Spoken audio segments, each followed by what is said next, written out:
I'm going to talk today about what I consider to be the best, I guess it's the 6 best luxury makeup items that I've ever tried. These are the products that are considered luxury that I have retained, used over and over again, that I consider to be really, really amazing. I think that luxury labeling doesn't always imply that a product is going to be good. We don't say it that way very often. We don't often come out and say, some luxury makeup is awesome and some is garbage. Some high-end makeup is awesome and some is garbage. Some drugstore makeup is awesome and some is garbage. But really, I think underneath it all, we know that, although I am the first to say that I'm easily wooed by fancy packaging and labeling and all of that stuff. And I think that that's why it's worth sitting down and being like, these are luxury products and they compel me with their branding and their packaging, but they are also so good that I would love them the way that I love them, no matter what category they were in, no matter what packaging they were in. I just think that they're the best of the best. In a weird way, it's like they're the best of the best regardless of the fact that they are luxury makeup. That's kind of how I'm framing this video in my mind. Let's kick it off with the lip product that I'm actually wearing on my lips today. It's the Gucci Voile lipstick in the color Goldy Red. I recently thought that it was Gucci Red and I misspoke in another video, I'm so sorry. So it's the Rouge à Lèvres Voile, and I reviewed this very thoroughly, and I'm probably going to be speaking about it again in a coming video. The thing that's great about it, everything is great about it, actually. The packaging, I think, is absolutely stunning. The formula is rich enough to not feel like it's just some sort of gloss stick. Like the color is rich enough. Again, I'm not going to go out there and be like, it's worth the money.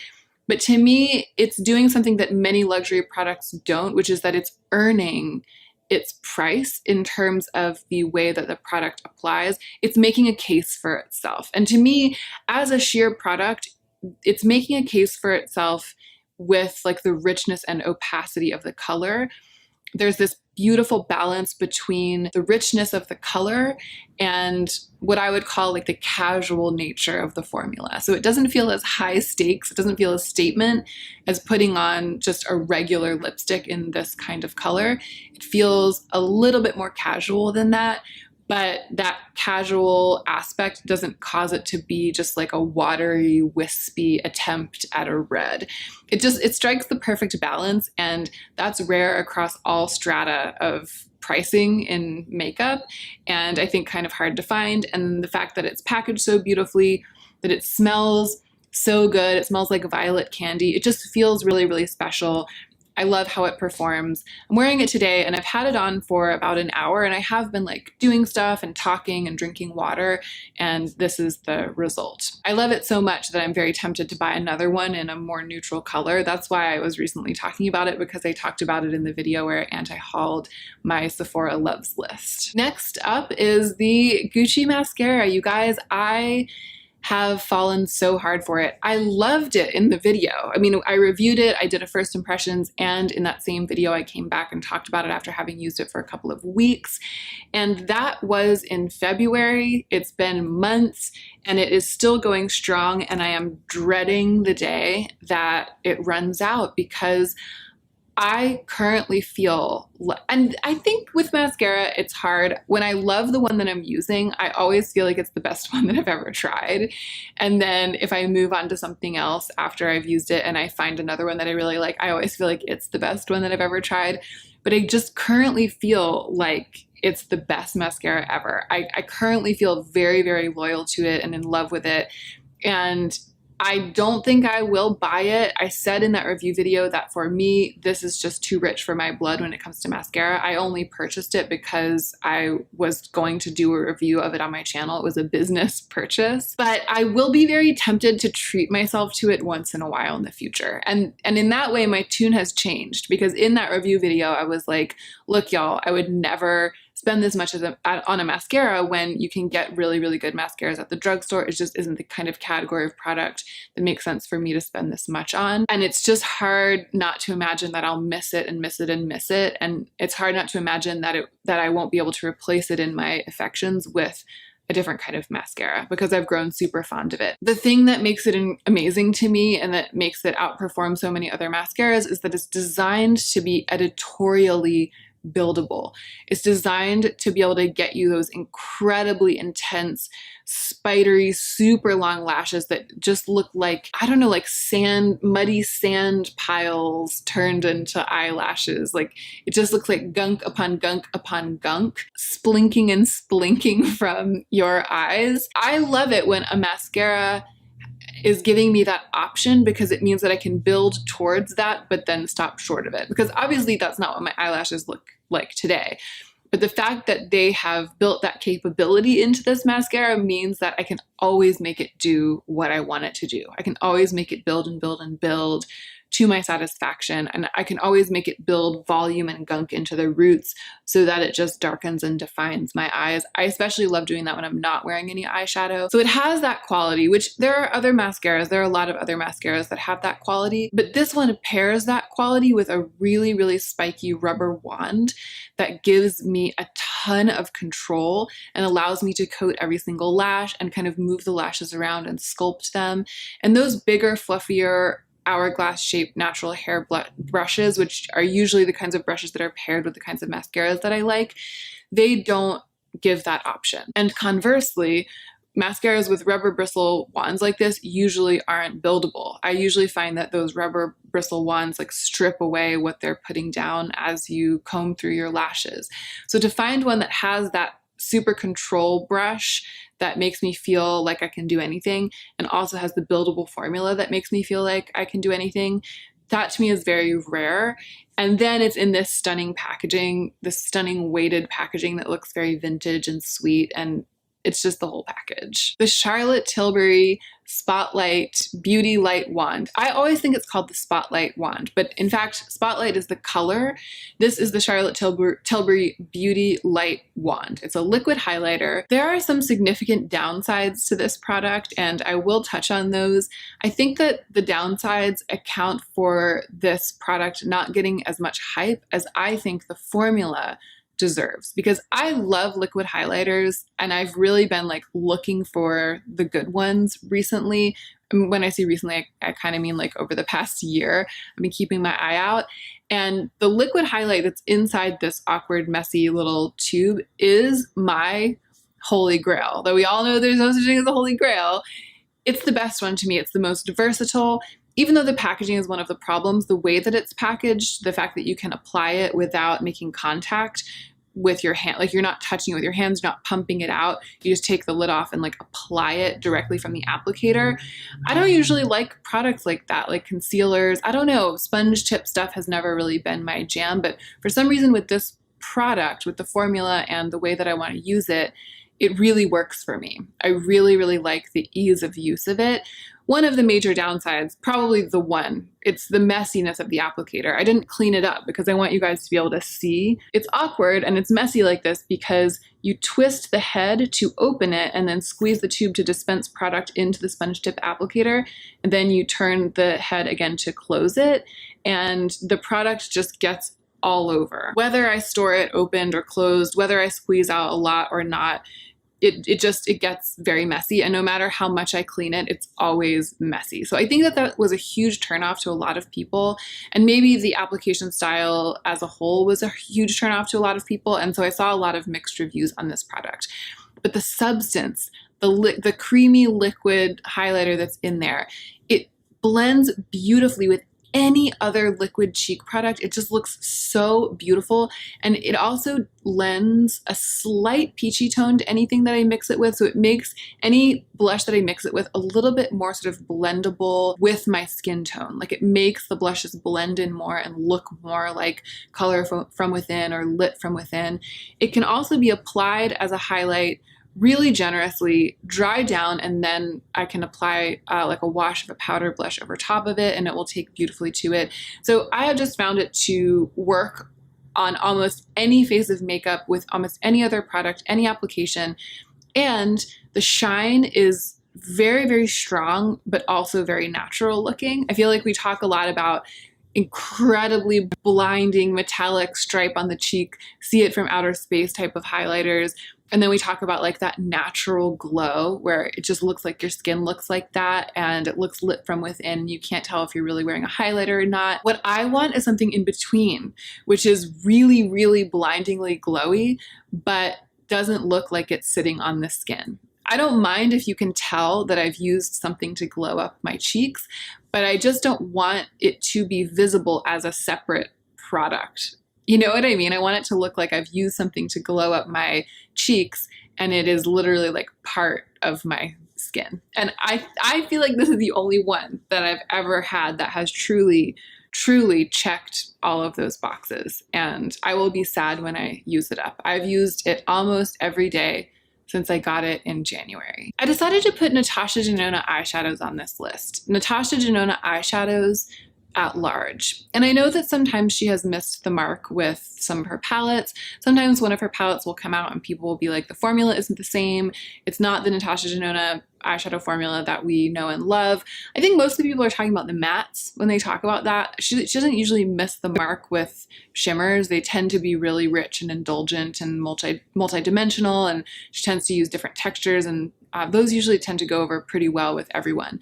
But I know that the consistency of the matte formula has not been consistent. I'm talking about the Natasha Denona formula that we know and love as being that incredibly rich, almost like a pressed pigment feeling matte formula. And then also her creamy mattes, I feel like they fall into the same category. Just the amazing work that she does with rich, brilliant, super saturated matte eyeshadows that also have a nice blend to them. So I brought the gold palette out just as an example. I have a couple Natasha Denona palettes. All of them were gifts of one kind or another. And I've never bought one, and I don't think I ever would, even though they're some of the best luxury products I've ever tried, some of the best eyeshadows I've ever tried.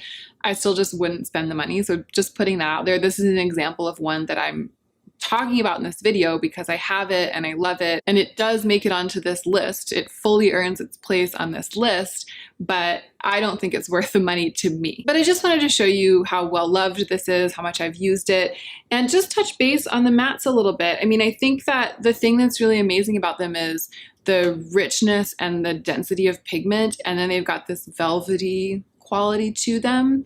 And I also wanted to mention that when I use these matte eyeshadows, I don't use them the same way that I use most other eyeshadows because they're so pigmented and so finely milled that they will just grab onto the spot where you place them. And so they don't floof around and fly around and diffuse and disperse, like particle disbursement all over the eye, the way that I find like sandier or powderier eyeshadows do.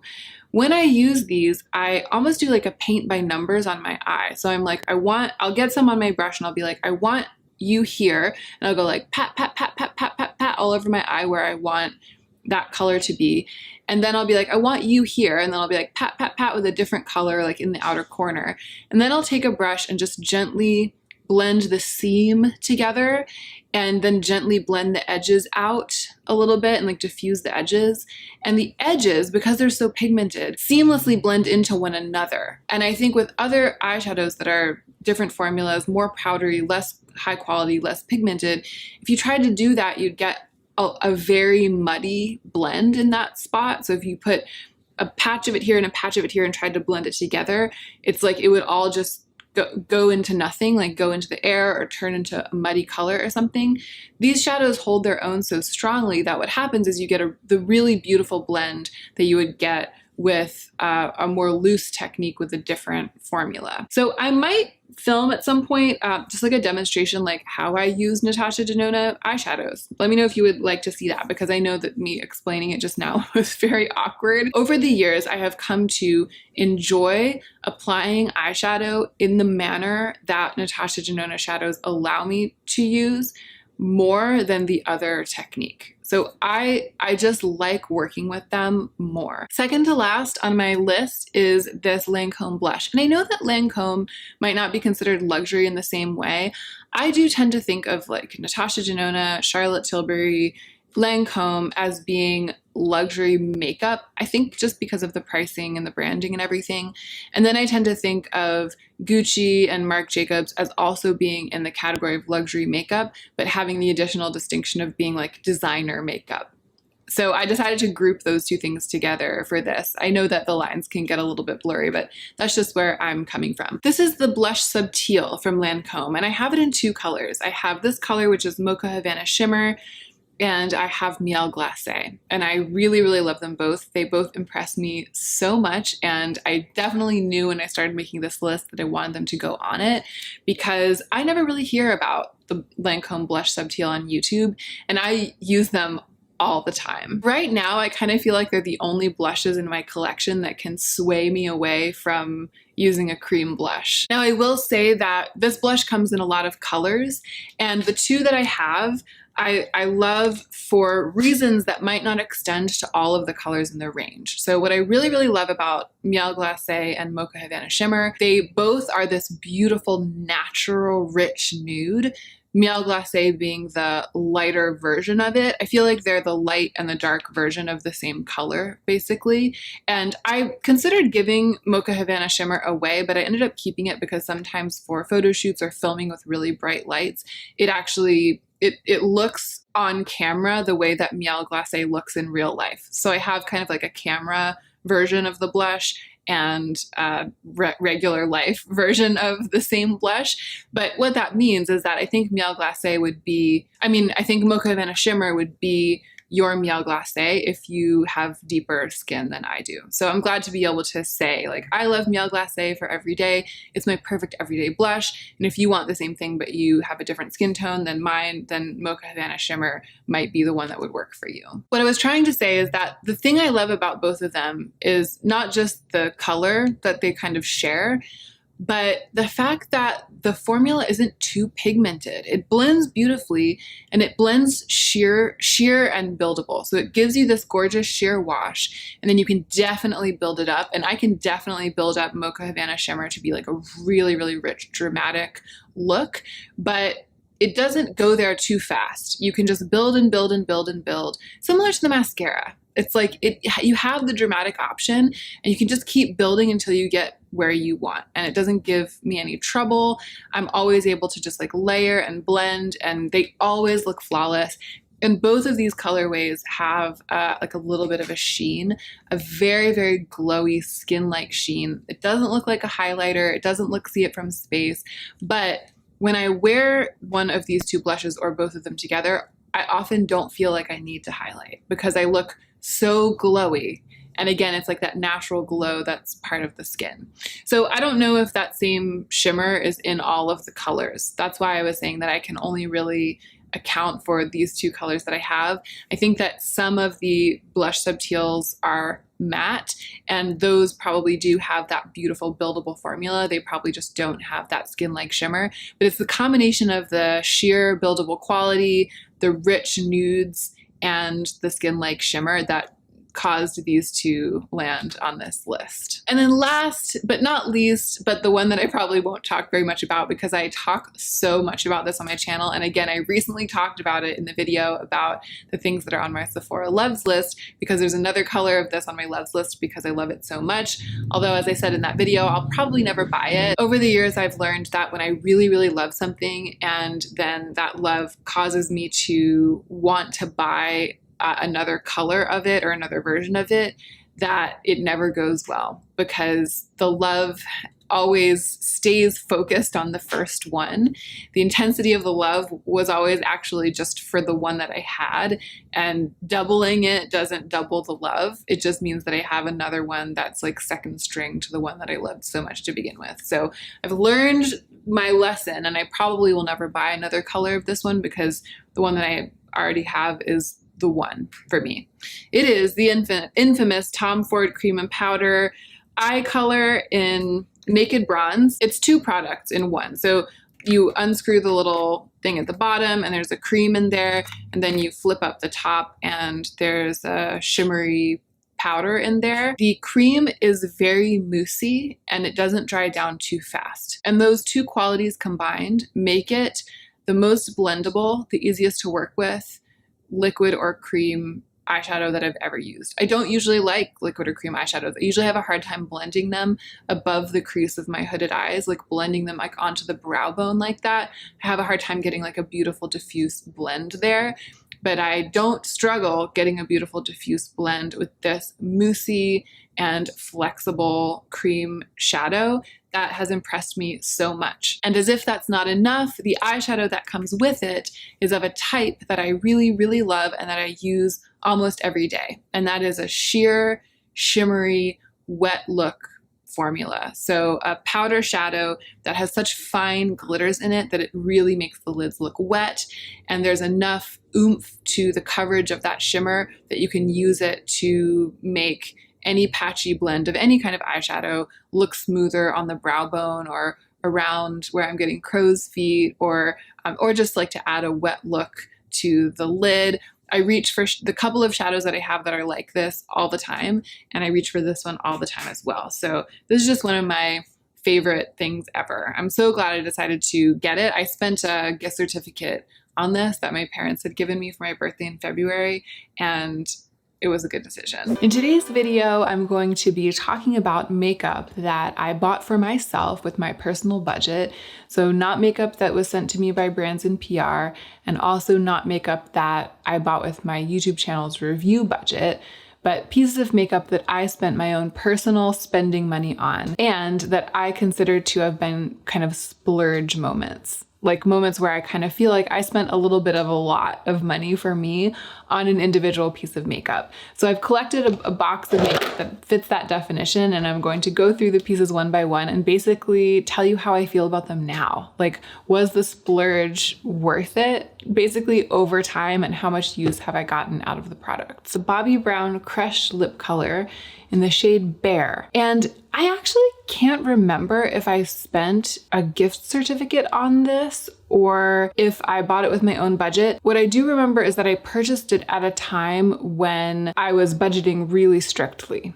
So even if it was a gift certificate, it was definitely credit that I was making a careful decision about. I remember it being a very intentional, labored decision, and part of the reason that I was careful in making the decision is that it's a $30 lip product. So it was taking a big bite out of whatever my budget was at the time, or whatever store credit or gift card for Sephora I had at the time. The thing that makes this an interesting one to discuss in this video is that is it dramatic to say I never wear it anymore? I don't think that that's dramatic. I never wear it anymore. I haven't worn it in a really long time. I love this formula. I just haven't reached for it in a really long time. I think just because I've had it for kind of a while. It's a beautiful neutral color. It's a great formula because it's sort of chapsticky. It's nourishing. It's not like a gloss stick or something that's just all about the way that it looks. It's definitely about the way that it feels and the way that it treats the lips, but it's like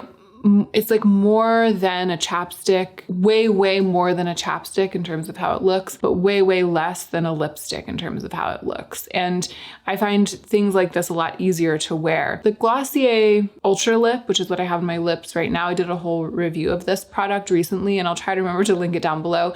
It's like a hyper glossy version of this kind of thing. It's like there's pigment, but it's the pigment at a level that melts into the lips, kind of like becomes one with the lips, and it looks and feels much more natural to wear. I feel like back in the day, the Bobbi Brown Crushed Lip was like, Bobbi Brown was like one of the only brands doing it. The first high-end brand I remember to be like really pushing forward a thing like this in recent years. I'm sure that this kind of thing has existed this whole time. I just remember this being kind of like the star on the scene for quite a while, especially when it comes to high-end and luxury. And this is like before e.l.f. had come out with a thing like this. It was before there were a lot of really good options floating around that felt like they were really delivering this. So I remember being like, it's the perfect hybrid and there's nothing else like it on the market. That's like kind of how I felt at the time. So when I first got it, I felt like it was my holy grail. Like I remember for a long time wearing it and always taking it with me, having it be my default. There were months and months, if not like the better part of a year, when this was my most worn makeup product. And I talked about that on my channel, and I like featured it as such. And then it just kind of got edged out. And it's hard to say if that's because I'm on YouTube, and so I receive things for review and sometimes purchase things for review, and there are new things coming into my life because of this work. And so I've tended to kind of like go with that flow instead of remembering this all the time. It's hard to say if it's that or if it's just that would have kind of happened anyway. And even if I wasn't on YouTube, I would have bought new things that replaced this in my affections. It could be a combination of both, or it could be more strongly one or the other. What I know is that I loved this so hard for quite a long time and got a ton of use out of it. I mean, I did use quite a bit of it. And now it no longer feels worth $30 to me because I don't use it in a way that would be worth $30. So some of these products here, I'm like, I still love them. I use them all the time. And this one I just haven't continued to use, and I didn't use it all the way down to its nubbin. But even though if someone took it away from me right now, I wouldn't go repurchase it. I wouldn't spend another $30. And so in that way, it doesn't feel worth it to me anymore. Even though that's true, I don't think that it's correct to say that I didn't get my money's worth out of it, or that I'm not glad that I purchased it, or that it didn't feel worth the splurge, because I know how much I did use it and how much I loved it. And I still like it enough to keep it around, and maybe one day it will rise again for me. These Kjaer Weis products are kind of an interesting case because I purchased the compacts with blushes in them a long time ago, like before I started my YouTube channel and before my no-buy year. And when I did that, they were indeed a serious splurge because these Kjaer Weis compacts, they're metal, they are replaceable, like you can replace the product in them, and they're like $52 or $55 or something, maybe even $58. They're like between $50 and $60 each.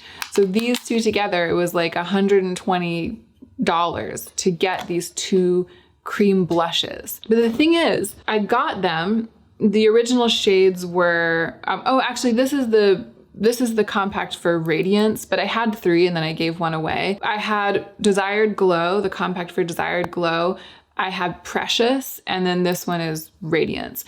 So I had purchased 3 of them, which is a huge splurge. I don't think I did it all at once. I think that I got 2 of them at once and then another one at a different time. Yeah, that's like over $150, probably getting almost close to $200 just for 3 little compacts. Like that's an insane splurge. The kind of thing that I probably wouldn't do these days, but the kind of thing that I did unfortunately do pretty frequently back before my no-buy year, which is why I had to do the whole thing and like get on this path and change my brain and change my ways. The point is, it was a splurge when I bought the compacts. Then I used the cream blushes, and then at the beginning of, I think 2020, I replaced them. I purchased just the inserts for these two. This one is called Joyful, this blush, and then this one, the bronzer, I can't quite remember. It might be called Abundance or Luster. I can't remember. I'll link. It's the lighter of the two Kjaer Weis bronzers, and I'll link it down below if I can. They weren't as much of a splurge, still a little bit of one, because I think that if you buy just the inserts by themselves, it's like maybe in the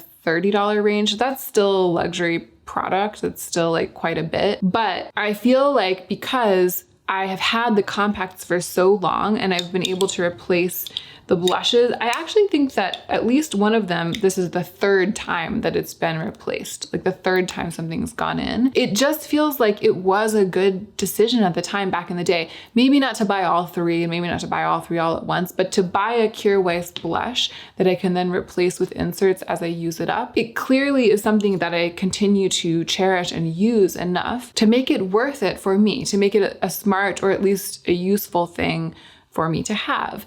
It's clearly something that stays relevant in my life and has stayed relevant to my makeup collection, even over what, 5, 6, maybe getting on 7 years at this point. And curiously, it's not the same as it was with this. Although I will say that I've gone through periods of time where I didn't use these as much. It's like I use them up. I think the last time I used up the compacts, I waited a while before I replaced them. So I'll like use them, then not use them as much, use them and not use them as much. But I think partly because the products are replaceable in the compacts, they always come back around again and become relevant again for me. And maybe that just hasn't quite happened yet with this one, but will. But with these, I feel confident that it will keep happening and keep happening. So I never look at these and think, oh my gosh, I really regret splurging on those. I spent way too much money on those. I never ever feel that way about these, even though they were so much money. Let's talk about Rowan. So when Rowan released the second, no, what happened? How did this happen? They released the warm and the cool. Aha, okay, so I just looked up the video, which was like my first impressions of my first Rowan quad. And it says, I bought these 2 items with my budget because I really wanted them and filmed this video because I wanted to. So I did not spend my channel's review budget on this. And this was the first quad that I got from Rowan. I think that I did spend my channel's review budget on the other ones. Oh no, one was a gift. One was a gift. The cool toned one was a gift. And then I spent my review budget on the 1111 so that I can compare all 3. That is what happened. It's a splurge. They're like in the $40 range, and it's just a quad. Like, it's just 4 little ones. I was totally intrigued by the promise of the formula, the flakiness, the creaminess, the creasiness that just somehow works magically, even though I have hooded lids and I don't usually like it when things crease. The colors, these like 2 shades of gleamy, grubby bronze, this sort of muddy, ruddy red, and this gold, which one can use on the brow bone. I was just really allured by this, and it totally delivered. This is one of my favorite makeup products of all time. I will also try to remember to link my reviews. I've had a couple of videos, like thorough videos about Rowan on my channel. I'll try to remember to link them, but you can always go to like my videos page on my channel. There's a search bar there, especially if you're on a desktop, it's really easy to do. You can just search for like a brand name, and all the videos I've ever made that include that brand will come up. It's really easy to like find an old video or find an old video on a certain topic on someone's YouTube channel. As you can see from the close-up, and as you know, if you've been watching me for a while, this is one of my most used makeup products. And after using it like almost daily for, again, like months and months and months initially, and then kind of off and on, but always going back to it, always using it a lot, it was so useful before COVID. I just feel like I wore this all the time, like to events, to meet people for drinks. Like every time I was like going out in the world, sort of like dashing about and wanting to like look my best and feel my best, but have it be kind of effortless and easy and not take too much time. Like I was wearing this thing constantly. And I do like the 1111 and the cool toned one, but neither of them ever like replaced this one in my affections. Neither of them got to the level of this one. I think if I had bought the cool toned one, if I had splurged, I was very tempted to splurge on the cool toned one. For a long time after I got this one, before the 1111 came out, I considered buying it several times. I think if I had done that, I would regret splurging on that, because this one is always going to be my favorite, and I would be like, why didn't I just stick with the one that I love? Since I got it as a gift, it's been lovely to use it. And since I was able to keep the 1111 after I bought it for review, it's been really lovely to use that one too. It's definitely my second favorite after this one. But I think that this is probably the only one that I wouldn't have regretted splurging on. Like I don't regret splurging on this because, again, like I've used it so many times that the cost per use, the cost per wear has really become good over time. Like I really have like made up for the price and how much I've used it. But I think that there's a chance that I wouldn't feel that way about any of the other ones. Let's talk about my go-to concealer, which I feel like is pretty expensive. It's the Makeup Forever Ultra HD liquid concealer, light capturing, self-setting concealer. And I feel like this is a splurge. It's almost $30. And it's something that I end up repurchasing. And I don't know how many of you will have seen this, but at the end of my Know by Year, in one of my recap videos, I talked about starting to see that makeup and skincare all falls into different categories, different practical categories for me for purchasing based on how frequently they're used and how easy it is to use them up. So I talked about the idea of like long-term staples, like things that you use almost every day, but they last a really long time. short-term staples, things that you use almost every day, and then they end up wearing out really quickly and you have to repurchase them, and things that are just fun, but like long-term pleasures, I think was the third category. Things that you might spend a lot or a little on, but either way, they last for a really, really long time. You don't tend to like use them up and then replace them. So, you know, an eyeshadow palette's a good example of that. Like an eyeshadow palette is a long-term pleasure. You know that when you spend the money, it's like buying an item of clothing almost, like you're just spending the money the one time for the thing, and then you're going to be able to use it for a really long time. A concealer is something that I consider should be a long-term staple as opposed to a short-term staple like a brow gel. I remember at the time I was often buying like a brow gel and I would go through it in like a month or a month and a half. Like a brow pencil, like a little skinny brow, like one of like the ABH Brow Wiz or something, you know, it's like $24. And then if I did my brows with it every single day, the Brow Wiz, I'd be buying like another one every month or two. So I talked at the end of my Know by Year about how I'd gotten clarity about the fact that I never wanted to be spending a lot of money on my short-term staples. Like to me, it doesn't make sense to spend $24 on a brow pencil. If you're buying it every month or every other month, that's immediately adding up to hundreds of dollars a year, and that's so much. A concealer, though, I find to be more of a long-term staple. So I replace this concealer maybe twice a year, maybe 3 times, because I only use a tiny bit at a time. I'm not, if I were like applying concealer the way that you see beauty gurus do, like huge stripes of it, like caking it on and packing it on top of foundation, then this would be a short-term staple, like a brow pencil, and I'd be having to buy it, you know, one a month. But the way I use concealer, this isn't like that for me. I just use tiny dots. I'll often mix it with other things, just tiny dots every single day, a little bit at a time. It's not a full face product, so I can make one of these last for like 6-7 months. And because of that, $30 for what I consider to be the best of the best, because when I went looking for a concealer, the time I discovered this, I went to Sephora and I like swatched every single concealer they had to try to find one that was light enough. I was looking for the thinnest, most skin-like, most blendable one. And this is the one that I found, and it's never let me down. I absolutely love it. I do feel though, when I buy it, that it's kind of a splurge. It's like $30 for just this little tube. And it's always a little disappointing because it's like buying the same thing again is never as fun as buying something new. So, you know, I'll place an order for it, I'll go and buy it, and I'll be like, hello, my old friend, like you again. I just had you and I just ran out of you and now I have to pay $30 again to renew you. I always do feel a little bit of like, oh, the concealer I chose is a lot of money. It's a lot of money for this. But I know that it's going to be absolutely perfect. I'm never going to struggle with it. I know that it's my holy grail, even though we all know there's no such thing as holy grail. I know that this is mine right now for concealer. And I also know that it's going to last me a really long time. The fact that it's so thin and spreadable also contributes to that. I only need a tiny dot, partly because I only use a tiny dot mostly with any kind of complexion product, but also because a little goes a really, really long way for this.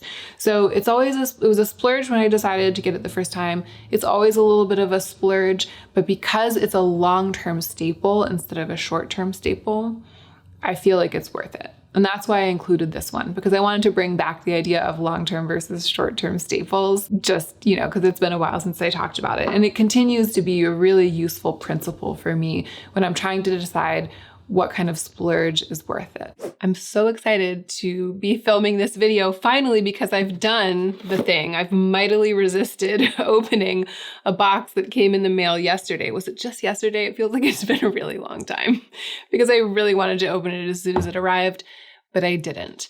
There is a beauty retailer from which I have always wanted to make a purchase. It's called Violet Grey. Very luxe, very fancy. Most of what they carry is more on the luxury side, kind of on the pricey side, and that's why I've never purchased from them before. But this month I decided to devote some of my budget for self-sponsored review to 3 items from 3 luxury brands that I've never tried, all of which are carried by Violet Grey. So I placed an order from Violet Grey. The 3 products are in this box. I'm gonna open them today and try them out. This is the first product in its box. It's the Rouge Powder Lip Palette. I guess its full name is Les Quatre Rouges La Poudre, and it's in the shade 01 Signature. I have been fascinated by this product ever since it came across my radar because it's a powder lip palette. And I don't know, it's not like we've never ever seen it before, but it's pretty unusual right now to find a thing like this on the market. And I love a powdery, blotted, blurry matte lip. And I love these colors. I can't wait. I can't wait to touch this, but I'm going to show you the other two products before I get into swatching. This is product number 2 and its packaging is the SURRAT Smoky Eye Baton. I think this has been on the market for a while, but I was trying to pick sort of a full face, like lips, eyes, and cheeks. So this is what I picked for eyes, and it's supposed to be kind of like an all-in-one smoky eye. So it has an eyeliner, like an eye kohl on one end, and then on the other end, this like smudgy, it's like a sponge dipped in eyeshadow powder. I feel like this is the kind of thing that could be really awkward and totally not worth it, or it could actually be really amazing depending on the formulas. So I'm excited to try this out. And I got it in the shade Fumé Brune. It's like a dark, almost blackened brown. This is the third thing. You know that I wasn't gonna do a video like this without trying something from WESTMAN Atelier. And you know that I wasn't gonna try something from WESTMAN Atelier that wasn't the blush stick. This is the WESTMAN Atelier Baby Cheeks blush stick, and it's in the shade Chouchette. It was a little bit difficult to tell from online swatches how bright this was, as opposed to being like somewhat neutral, like more of a pale, almost like a more muddy neutral shade. And I feel like it's not as bright as I had feared. It's not as pale as I would have liked, but we'll see what it looks like on the cheeks. How it looks on the cheeks is what will tell the tale. Should I swatch everything? I feel like I should swatch everything first and then get into it. I'm kind of beside myself right now. I just don't even know what to do. It's been a long time since I did anything like this. Usually my self-sponsored reviews are just like individual products. And the last time I did sort of like a haul version of self-sponsored review, it was a drugstore haul. It was like an Ulta haul. And that was at least a year ago now. So yeah, I'm feeling a little bit overwhelmed. I'm gonna swatch these lip powders first because I'm just dying to see how they look and how they feel. Okay, so it feels like a powder to cream kind of. Definitely dry, but then as I start swatching, it becomes sort of like silky. Almost, they remind me a little bit of the Natasha Denona cream to powder eyeshadow formula. That's the closest comparison that I can make, which I don't love in eyeshadow, but I can imagine it going really well, this formula as a lip product. Oh my gosh, the colors, y'all. I hope that this pink is showing just a little bit of a cool tone. I'm afraid that it won't show up this way on camera, but it has a little bit of grunge in person, just a little bit. But the one that's really getting me, honestly, is this one right here. Look at that shade of red. Wow. Based on how they felt to touch, I didn't think I was going to get very robust swatches from them. I thought that the pigment wasn't going to be so intense and wasn't going to spread so easily. The red looks a lot brighter and more cool toned than I thought that it would. It kind of reminds me of NARS Famous Red, which is the velvet matte lip crayon that I recently decluttered because it was like 7 years old. The bright red, but it's a more statement red than I thought that it was going to be, which is great for me because, you know, I've got a lot of red. It's fun to have like a super exciting one. And I feel the same way about this kind of berry red and this sort of like dusky red. Those three reds, there's actually a chance that all three of them are unique to my collection, which is amazing. And I don't know, that's not what I was thinking I would be buying when I bought this. It was all about the formula to me. But I don't know, I have high hopes for them. And then the pink, I mean, very neutral for me, very wearable. I can't wait. I can't wait to see how they work. You know, I feel like for the sake of the video, organizationally, I should continue with this product, like applying it, seeing how it goes, because that way I can break the video up into pieces and it'll be easier for you guys to navigate. So I'm gonna do that. I'm gonna keep going with this instead of swatching the other two. So I guess we're going lips first today, which is actually something that I kind of like. I like going lips first when I'm doing my makeup. On my face right now, I have the Rose Ink Concealer, my baby. And is that it? Brows. I have just a little bit of the Refi Brow Gel and the Glossier Brow Pen in my brows.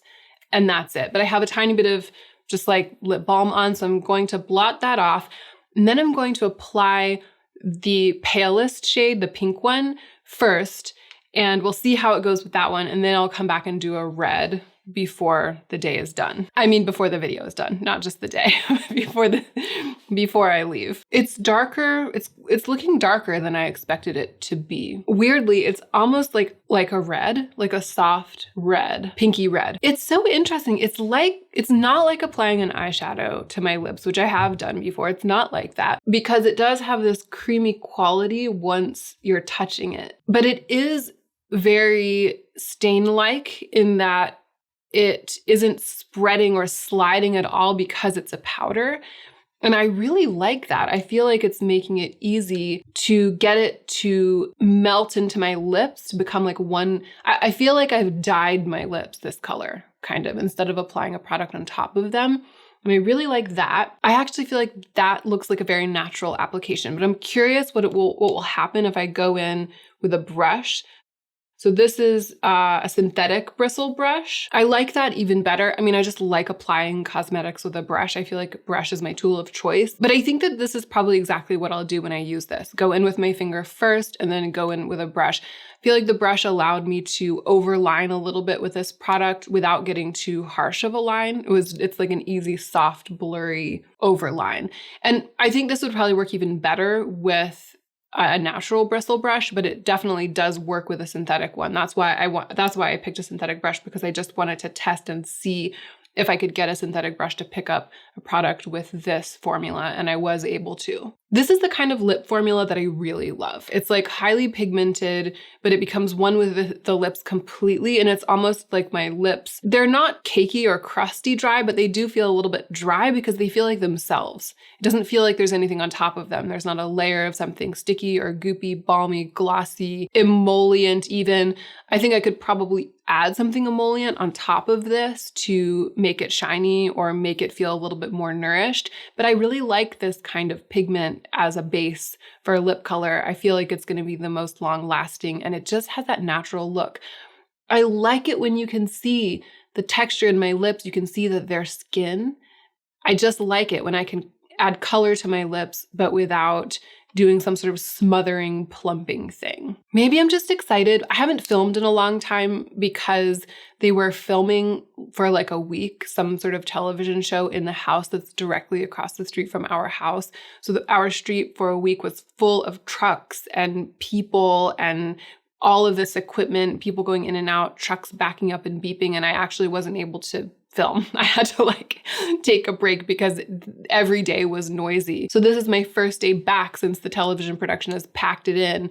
And so maybe that's why I'm feeling this way, but I feel like this is my dream lip product right now. Like just the formula, it's so exciting. Shall I go ahead and do a red? I don't want to take this off, but I have to do one of these reds for the video.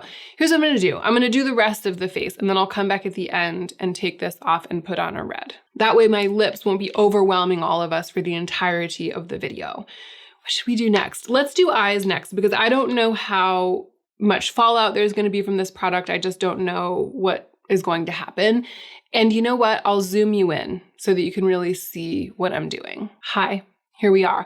All right, I'm going to swatch this product first. I think the way you're supposed to apply it is the eyeliner first, smudgy, and then the other butt end with the spongy thing, smudgy. But let's see how it swatches. There's the liner, very creamy. And there's the eyeshadow that also swatched pretty effortlessly.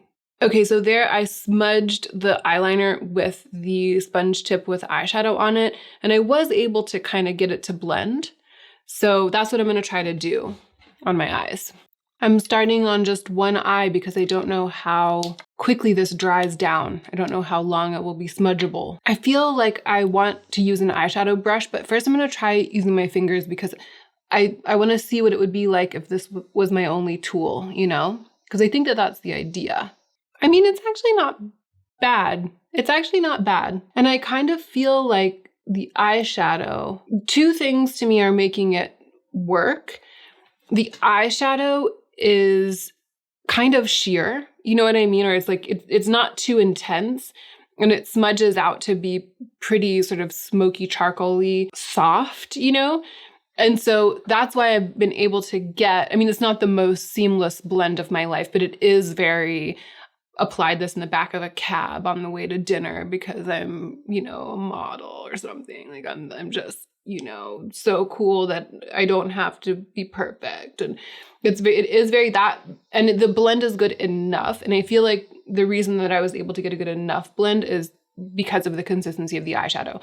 The other thing that's going on is I feel like the eyeshadow is kind of setting the liner as I apply and smudge it out, and I really like that. I'm going to put it on my, am I going to keep fussing with it? Okay, I'm going to put it on my other eye just like I did, and then I'm going to keep going back and forth and fussing, and we'll see what I can achieve. I don't know, y'all. It's feeling like it's hard to get it to look good. And I spend these days like quite a lot of time messing with different formulas of makeup and doing makeup. I'm not an expert or a makeup artist or something, but I feel like if I, with all the things I've tried and all the looks I've done, am having a hard time getting it to not sort of look quite messed up, like I've been crying. I don't know. How's it going to go for just like anyone who just happens to pick this up and grab it?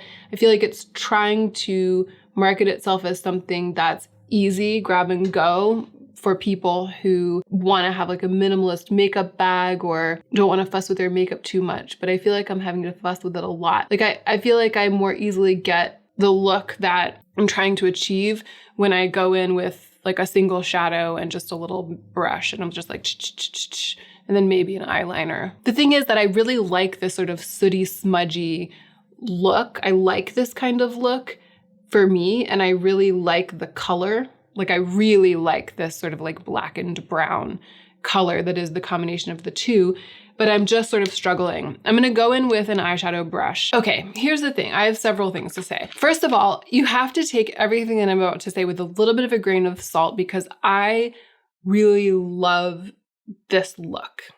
But I feel like a lot of people require more precision than this. They don't want this. I just feel like this says, my makeup is expensive, but I'm kind of a hot mess. It's like a little bit smudgy, oil slicky, kind of like Italian movie star. I mean, it's very that. And I personally feel like that kind of thing is to die for. And it's funny, I feel like with my makeup, that is easier to manipulate, kind of. It's tempting to perfect it, and I do end up perfecting it. And so I don't end up getting this kind of eye look very often because I end up doing more precise, more of a blend, whatever. So I currently am looking in the mirror and I'm like, I love it. But I thought for the past 10 minutes as I've been doing this look, in my mind, I kept thinking, I'm about to open my mouth and say that this is a terrible product and I don't recommend it because it has been a little bit of a struggle. When I went in with a brush and blended it, I found that the powder part of this duo blends very easily with a makeup brush. And I do think that the formulas are both quite good. And in fact, the kohl, the eyeliner, is really great. It's very creamy and I really like what it has done, especially on my lower lash line. This little tool is really good for the lower lash line because this sort of sponge, you can draw on it with the kohl and then go in with a little sponge and smudge it out. And it's just like designed for like a messy, slept in my makeup kind of lower lash line. So, for that, I live. But it's been hard. It's awkward. It's small. It's dinky. I keep having to take one off and put it back on, take the other side off and put it back on. I kept having to go over because I would like smudge the wrong place and then it would get a little bit patchy and I would have to go back in, and then I went in with a brush and I went in with a smudger and went back in with a liner, all of that stuff. And it just feels like for the majority of people it would be more trouble than it's worth. And I would never recommend this to like just a beginner who's like, I just want something easy to just slap on, or kind of a makeup minimalist or somebody, the kind of people that I feel like this is marketed for. I would never give this to because I just feel like it's kind of took some tinkering. So I'm giving, I guess, a kind of weird mixed review, which is to say that if you want to look like this, the way that my eyes look right now, which I haven't even put mascara on yet, I feel like it's gonna look even better. I'm saying better in quotation marks because it's better to me, but I know it's kind of a specific taste. If you want it, then this is a way to get it. But I actually can't say I really recommend this product. I think that there are a lot of issues with it. And I think that the thing that's appealing to me about it right now, the look that I've ended up with, is kind of a particular thing. I mean, maybe I'm wrong. Maybe Troy SURRAT, maybe this is exactly what he was going for. And he was like, all the Hannah Louise Postons out there are having a hard time looking like Italian movie stars. I'm going to give them the smoky eye baton and they're going to get their lives. Like maybe that actually is, maybe this is the culmination of Troy's vision. And if that is the case, then I say, Troy, thank you. And I feel like actually it's starting to, there's starting to be this defined line at the top of the blend where my eyes, maybe the liner is like transferring as I'm opening my eyes. Yeah, I'm not mad at how my eyes look right now. But I think at the end of the day, this is really giving me like luxury makeup for consumers who aren't aware that the same kind of makeup is available in a much more effortless delivery mechanism and in much more effective formulas for a lower price tag from non-luxury brands. Like that's what this is giving me. People are buying it because they're like, oh, that's the thing. And they just don't realize that it doesn't have to be this hard. But this is one for which time will really tell. You will have to wait for I feel like I need to live with this in my life for like 3 to 4 weeks and see if I ever reach for it again, because I feel like I'm going to wake up tomorrow morning and I'm going to be like, I want to look exactly like I did yesterday. Like that's how much I like the eye look right now. But is it going to be worth it to me to reach for this? Or am I going to be trying to get this look using other products in my collection? Like, is it just the look that I like and not necessarily the product? So stay tuned. This makes me think maybe I should intentionally do a second video where I come back and review these exact 3 products, having spent like a month with them. Don't you think I'm smoldering though? I'm feeling very smoldering. Maybe this is me now. Maybe this is me every day. Maybe I went through my like no eye makeup phase. And maybe now it's going to be this every time. We've moved into a new phase. We've moved into my makeup is actually soot.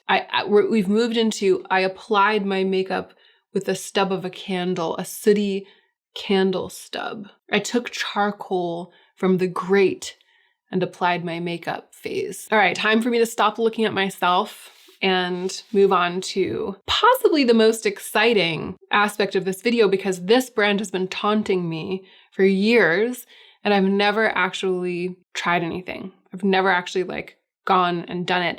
And you know what? I just realized after I had placed this order, but before it had arrived, I saw that WESTMAN Atelier released a holiday set that's like 3 mini stick products. It's like a mini blush, a mini highlight, her stick highlight, and her stick bronzer all in minis for like $75. That's on Sephora right now. I feel like if I'd seen that before I placed this order, I would have reviewed that instead of this, because this full size is like almost $50. That's why I've never bought one before, even though thousands of people have told me that I would love it. I just couldn't do it, but I did it today. All right, let's go ahead and swatch this baby.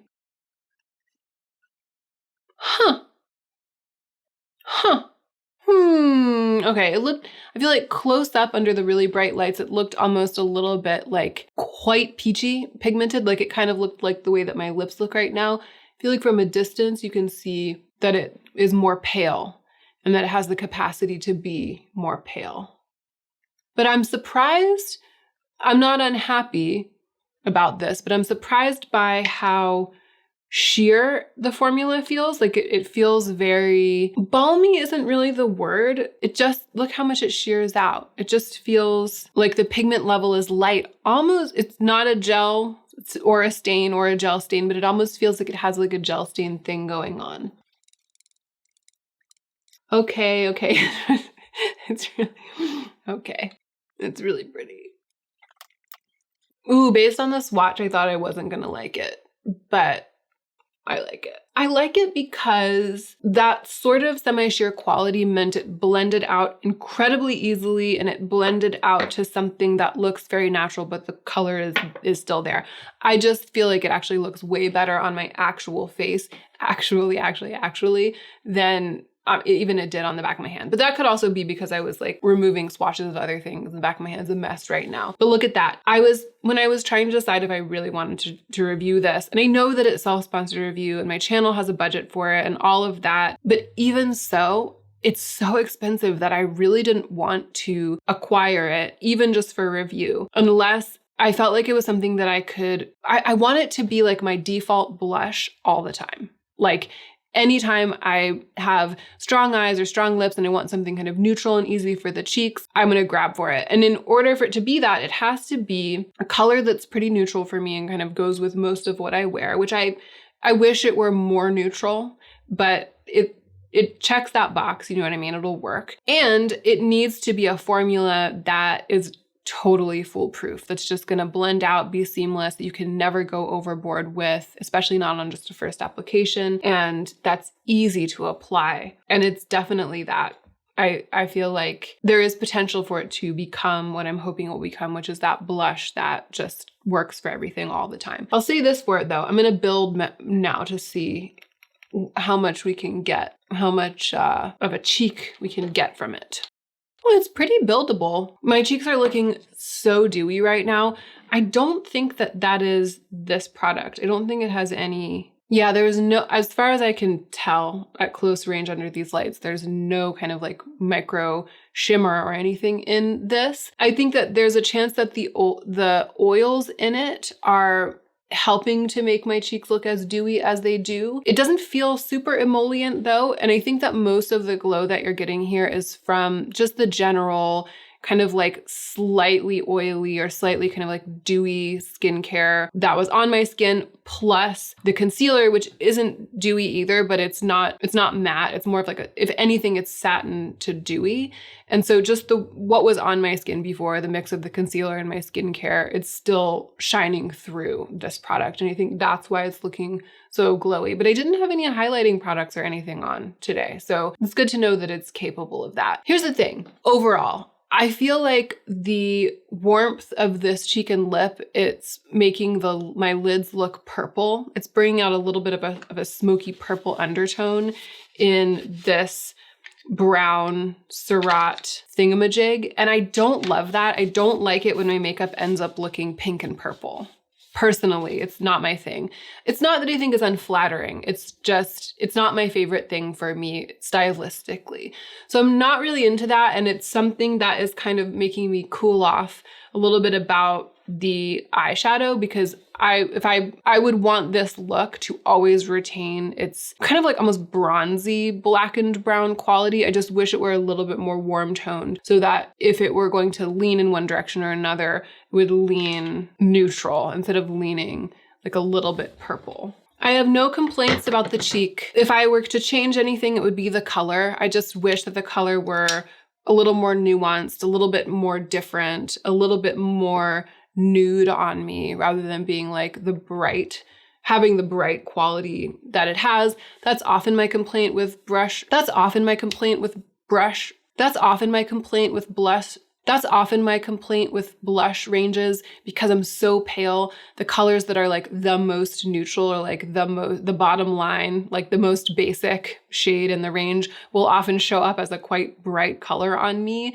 And I'm always wishing that I then if they would go a step further into like neutrality or even into paleness, so that I could have something that has that slight touch, you know, rather than being a little bit of a strong statement cheek as we have here. But in terms of the formula and the ease of application, I think this does have a shot at becoming the blush that I want it to become. I forgot to say about the eyes, this eye product that I didn't prime. I forgot to prime my eyelids today, which I almost never forget to do. So that could also be part of why I was struggling a little bit with patchiness. And I am noticing too, it's getting a little bit of that glamorous rock star dewy creasiness, which I don't mind. I'm kind of into that. but that is happening. We'll definitely need more time with this one, but I'm following its future career with great interest. Let's do a red. Let's do a red. This lip, I'm glad I had it on for all this time. It feels exactly the way that it felt when I applied it. It feels like my lips. It just feels like my lips. Actually, before I take it off, you know what we should do? Let's put a lip balm on top of it and see what happens. This is the closest thing to like a clear or neutral lip balm that I could find. I know that it looks blue, but it's not really that blue. So it's the Blue Agave Lip Mask from Kaleidos. It's really just like clear, but I mostly want to see texturally what happens. Yeah, it's fine. It's the color, the lip powder that was on my lip is faring pretty well. I think that what this shows me is that any of these 4 powders can be turned into something more emollient with the addition of another product. So I feel like I could mix this powder with like a clear lip gloss and get a gloss version of this color. I feel like just wearing the blotted powder lip, like the dry lip around, would work for a couple hours. And then if I felt like my lips were getting too dry, I could add just a basic chapstick or something on top and it wouldn't mess it up. It's blending in elegantly with the other product.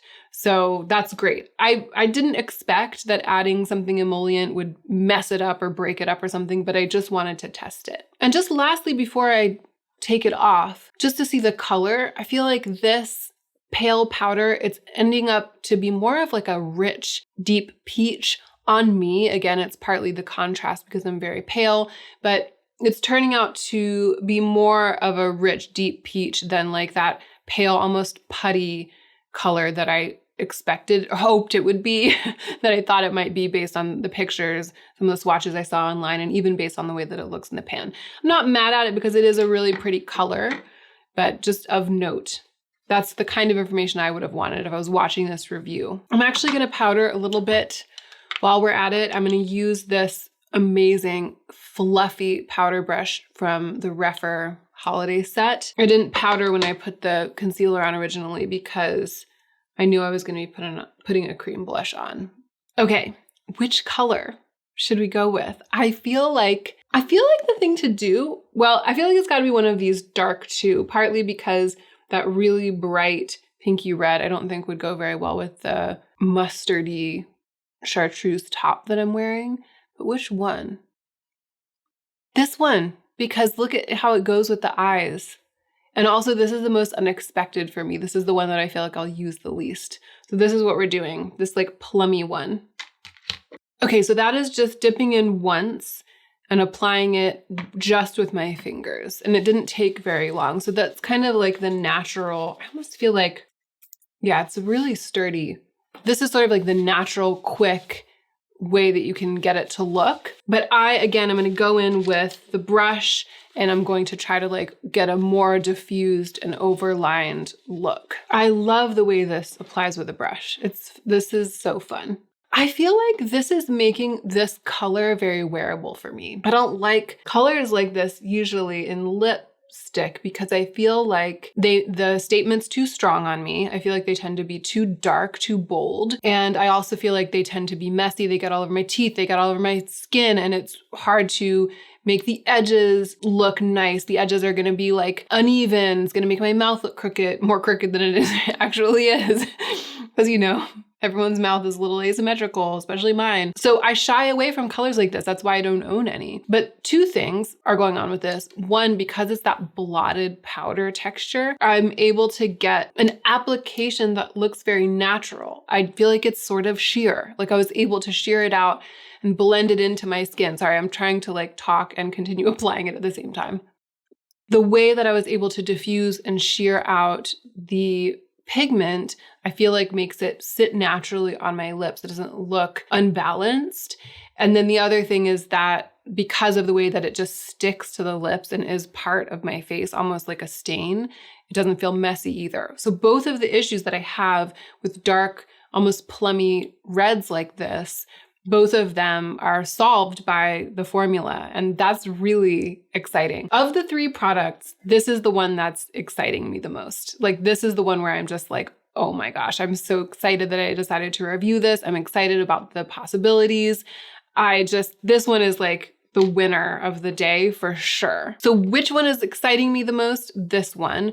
Which one do I think I'm gonna wear the most? Honestly, this. Like, I just feel like I'm gonna be wearing this nonstop. It's definitely easy and natural and, you know, everything that I said that I hoped it would be. And then this is like a big question mark / kind of fussy, don't know if I'd recommend it. But also it's sort of like kicked off a new era in my relationship with eye makeup. I feel like it's taught me something, but maybe we're not going to be best friends. Only time will tell. I'm going to zoom out. Those were my final thoughts. I was going to zoom out for my final thoughts, but I feel like I just gave my final thoughts. Actually, I will. I'll zoom you out for my final thoughts. Okay, final thoughts. The Rouge, Les Quatre Rouges, La Poudre Powder Lip Palette. Yes, 1,000 times yes. I would spend my own money on this today, which I hadn't done, even though I've had my eye on it, because I was like, well, I have so many lip products. I have so many reds. I love lipstick. I have so much lipstick. I wasn't feeling compelled to like collect new lip products. The idea with self-sponsored review is largely that I acquire things with my channel's budget for review that I'm not out here spending my own money on, spending my own budget on. So when I buy something for self-sponsored review, it's usually something that I actively am not seeking to buy myself, but that I have an interest in reviewing. So that was the case with this. And the reason that I wasn't actively considering buying it myself was that I am happy with my collection of lip products. I was just really curious about the formula and the way that it would apply. It was just kind of an academic interest, which is why I decided to buy it for this academic video, this review. Now that I have applied 2 of the 4 powders to my lips and seen how the formula acts and seen how the swatches look, now if you took it away from me, I would spend my own budget on it today. Of course, we'll see if I still feel like that, you know, in a month when I come back. We'll see if I've actually been wearing it. But right now, today, that's the high praise that I feel like I can, in good conscience, give to this. I actually am so excited about it that I'd buy it myself. The WESTMAN Atelier Baby Cheeks Blush, I don't think I would buy this myself today. Of course, we'll see. Maybe in a month I'll have worn it every single day. I'll feel like it's indispensable, and maybe then I will change that statement. But right now, it's just, again, I have a lot of beautiful blushes, and even though it does feel like it's striking that balance of being like the perfect luxury blush in the effortless formula and the lovely color, and everything is perfectly balanced about it such that I could see it being a person's one and only, and I could see it becoming my main squeeze, you know?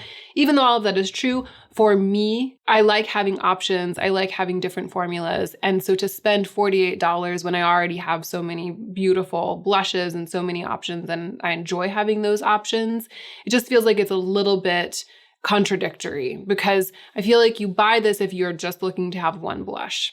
You know what I mean? Or if you're just looking to have a perfect blush, or maybe 3 blushes or something, and you want them all to be as exquisite as this one.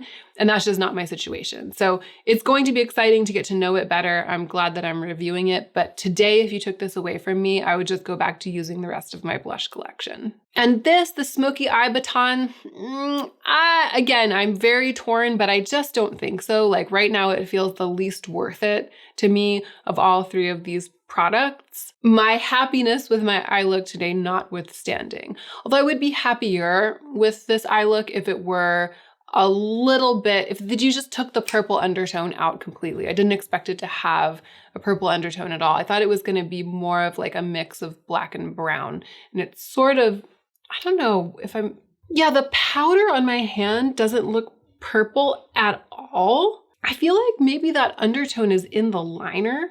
Yeah, I think that undertone, even though it doesn't look purple at all, I think it's kind of coming out of the way that the liner looks when contrasted with more pink and red shades on my face. But it doesn't really lean purple. I'm just not obsessed with this kind of like cool toned eye with these peachy face products. If I were to wear this again, I would definitely go for like a really grungy, super neutral cheek, or I would just use highlighter on my cheek and not blush, or, you know, something a little bit more of that like simple, stark grungy look than this. I don't know though. I'm completely torn about this smoky eye baton.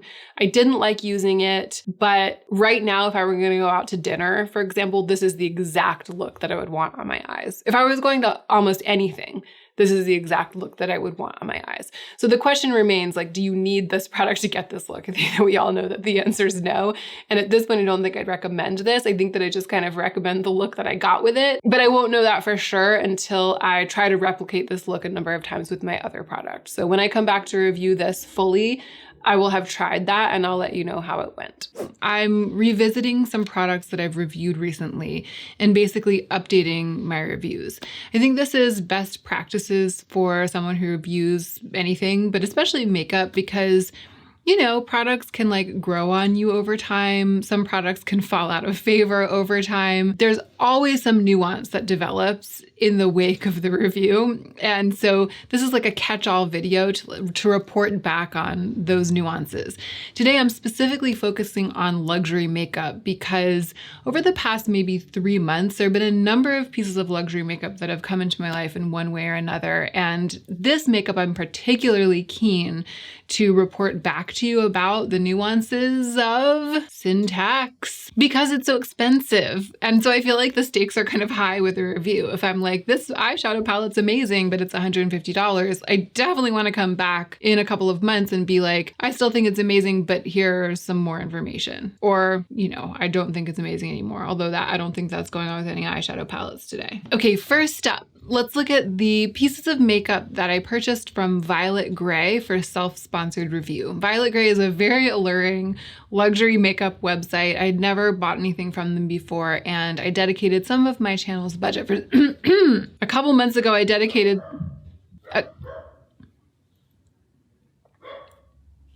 So first up, I feel like this is one of the ones that has been of the greatest interest to you. It's the Rouge Powder Lip Palette. I loved this when I first started testing it out and I gave it a really good review. I definitely still like it. Not very many of my feelings have changed. I will say the one thing that I didn't really anticipate when I filmed that review, or that I didn't really know, is that it's hard to store it with my other lip products because it's shaped like a palette. All of my other lip products are like, you know, glosses and lipsticks, and I store them standing up in like a little acrylic containers, and there's just no way to clearly there's no way to put this in there or put this with them. And so it's sort of weird. It's like not with them. So when I go to reach for a lip product, I don't usually really see it. And so I'm like, where do I put it? Do I put it with my palettes? That doesn't make sense. Its storage has posed a little bit of a problem. Now, of course, it's not as though I mind having it just sitting around, or I don't mind having it with eyeshadows or something. It's just a matter of use. I want it to be there in front of my face when I'm looking for a lip product so that I'll remember to wear it because I like it so much. So it's like one little addendum to the review. The other thing that I'll say about it is that I feel like some of these reds are maybe cooler toned than I realized. The bright one and the sort of burgundy one. The ones that I always wear when I reach for it are these two middle ones. I think that this very, very bright red, I actually haven't ended up loving wearing it as much as I thought I would because it pulls kind of cool on me. It ends up looking very pinky. This color though is absolutely stunning, and I love the formula as much as I ever did. And of course, I'll link the initial review of this below, so if you want to know why I love the formula, what I have to say about the formula, you can click through and watch that video and find all of that out. Let's talk about Baby Cheeks. This one's pretty quick and easy. It's exactly what I thought it was gonna be. So everything I said in the first review, the color is great, very neutral, just like a thoughtless, effortless, don't have to worry about it, goes with everything for me. You know, it's not the most exciting color in the world. I wish it were a little bit more exciting. I wish it were more like putty color,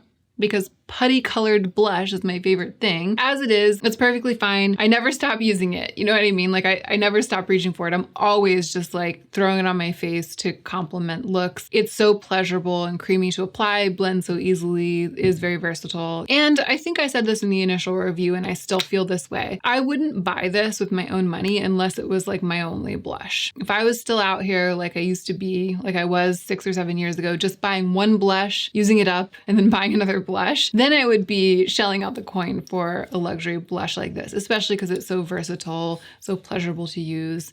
But as it is for me, I have like a whole blush collection. And so if I were going to spend some of my personal budget on blush, I wouldn't be buying a $50 blush from WESTMAN Atelier. Also, this is kind of a small thing, but I get confused about which side is up with this because the cap, it feels like it's heavy, but I don't think it's the cap. I think it's that the top, it's top heavy. When it's closed and you hold it, it feels like this is the bottom. And so I'm often putting it like that. And then when I look down at it, I see the sticker staring up at me, and it's like, what? I feel like it's always upside down, and I don't know why. And in this very moment, I'm kind of figuring out what it is. It's because it's extremely top heavy, because the entire, like there's this whole big component, but all the makeup and the metal is like up here at the top. It actually does bother me a little bit in that totally shallow way. Things that, you know, they bother you, but they're like not real problems, not even beginning to be real problems. But in a review like this, where we're parsing every detail, I'm telling you, it bothers me a little bit that for something so expensive and in theory so elegant, it feels like it doesn't have a right way up. Sort of. Maybe I just need to pay more attention. Okay, this is embarrassing. This is the third thing from Violet Grey, the SURRAT Smoky Eye Baton. It was such an interesting experience applying it. It was a roller coaster. There were pros, there were cons. I thought it was gonna be terrible, and then I thought it looked amazing, and then I thought it looked awful, and then I thought it looked amazing. It was very divisive in the comments too. Some of you were like, no, 1,000 times no. And some of you literally were like, that's the best eye look you've ever had on. It's my favorite thing I've ever seen you do. I can't wait. I need to buy that right away and replicate this look. Like it was a whole thing. Here's what happened after the review. I lost it and I couldn't find it for such a long time. I even looked for it. I think I lost it because it's so tiny, especially for something so expensive. It's just like a nothing, just like a feather on the wind. At least that's how it behaved in here. It got swept away like a feather in the wind. I couldn't find it forever. Then I found it and I never brought myself to use it again because I was worried that it wouldn't go well. And in my defense, I've been reviewing a lot of things lately, and it's almost like every time I do my makeup, I have to take the opportunity to apply to my face one of the things I'm trying to review. That's what I've been doing, especially most recently, like in the past 6 weeks. So it has suffered a fate of negligence. And so I can't actually update my review on this, except to say that it misplaced itself because it's so measly, and to give you the sort of curious update, which is that in spite of it having been so interesting and incendiary and such an original and specific look that it created when I used it, I've just been wary. I haven't wanted to use it again. So if you saw that video and you saw me being like, oh my gosh, this is so interesting, I can't wait to get to know this product better, that's what I thought at the time. And then the reality of my actions after it was lost, maybe if it hadn't been lost for so long, it would have been different, but it was lost. And then when I found it again, since I found it again, every time I almost use it, which has just been a couple times, I've been like, maybe not today. Like, let's wait for another day when I feel, I don't know what I'm waiting for. Feel like I have more time or the stakes aren't as high. I'm not going to be filming. I don't know what it is I'm waiting for. But the fact that I'm like waiting for something before I use it again, I guess that is like an updated review. It's not good. It's not good, Troy. Okay, so that's Violet Grey. Let's talk about Lisa Eldridge. 3 Lisa Eldridge products have been featured on my channel recently. The foundation, the lip liner, which I had never tried, and the liquid Lyrex eyeshadow. The foundation, I did a whole review of the foundation, and the lip liner review is like hidden inside the foundation review. I will link that below. It's a very long, very thorough, deep dive review of that foundation. And the foundation has since been decluttered. I'm going to take it home and give it away to one of my family members because there are good things about it, but it's just not for me. And I actually theorized in that review that that's probably what I would do. And that is indeed what I've done. I did a ruthless declutter recently and almost none of my base products made it through. The only things that made it through are the things that I like really, really love and I'm using all the time. And the Lisa Eldridge, it was a double whammy against it because the shade match wasn't ideal. And then the texture, it was very lightly pigmented and it didn't really set on me, especially because I tend to use like dewy products underneath my base products. It just wasn't a good fit. So I decided not to keep it around. Curiously, I also decluttered the lip pencil because I didn't like the color at all. I loved the longevity, the formula, the way it blended, the way it gave me like a sturdy blurred lip line, but it was just so pink. And I was expecting it to be a little bit browner, a little bit earthier. I'm glad I tested it for a review because I can report to you that Lisa Eldridge makes a really good lip pencil. It's a formula that I really, really like. But I'm just not in the business of keeping things even if the formula is great, if it's a color that I know that I'm not going to enjoy using. So it's brand new. I figured, why not give it away to a friend who's going to love it? The Liquid Lurex, however, it's kind of grown on me because of having edited the review, because I saw myself putting it on. I don't like liquid eyeshadows. I didn't like the color, right? I talked about that in the review, but it didn't just look kind of fierce after it was applied. I also kind of liked it when it was just a wash and it looked really, really shiny and wet. That initial application with my finger was so thin that it didn't look all that orange. And every time I edited that and like saw the footage back, every time I went over that part of the footage, I was like, I'm gonna start wearing that in a thin layer just all over my lids all the time. I also love the way that it looked underneath my eyes, almost like little tears were sparkling or glitter spangling from underneath my lower lashes. It's just a super pretty product. And I haven't this is my most recent review. I think it's the thing here that I've reviewed the most recently. So not much time has passed, but the update that I have since I was last on camera talking about this is to say that I'm definitely giving it a second chance. I'm keeping it. I'm going to keep playing with it. I don't know. I kind of came around through a combination of applying it, playing with it, and seeing the way that it actually looked when it was applied in various different ways on my eyes. Okay, that's Lisa. Let's talk about palettes. Let's talk about the palettes. I know that's what we're all here for. The Gucci palette. So these two palettes, the Gucci palette and the Pat McGrath palette, they've both been a little bit casualties of what I was talking about before, me just reviewing more stuff than I have before, and so testing stuff, and also going through like a really difficult couple of months, particularly the period of time when Sadie was sick, and even before Sadie was sick when Smidge was here, and caring for a little tiny kitten. Everything was just topsy-turvy. So I just haven't been wearing eyeshadow as much as I usually do. And when I have been wearing it, I've often been testing stuff, like new stuff. That said, it has been such a pleasure and a joy to reach for this palette whenever I've been doing something like totally separate, off camera.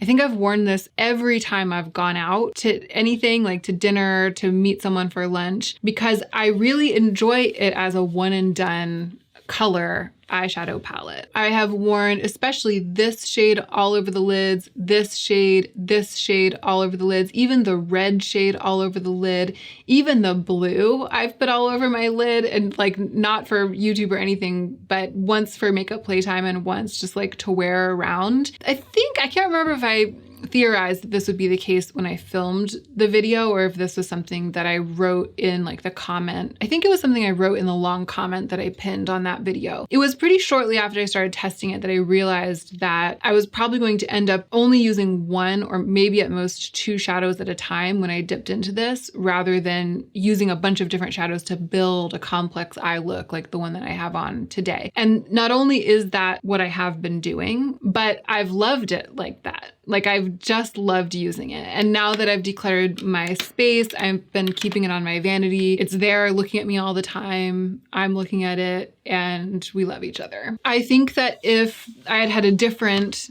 couple of months, the past couple of months, I would have used it even more.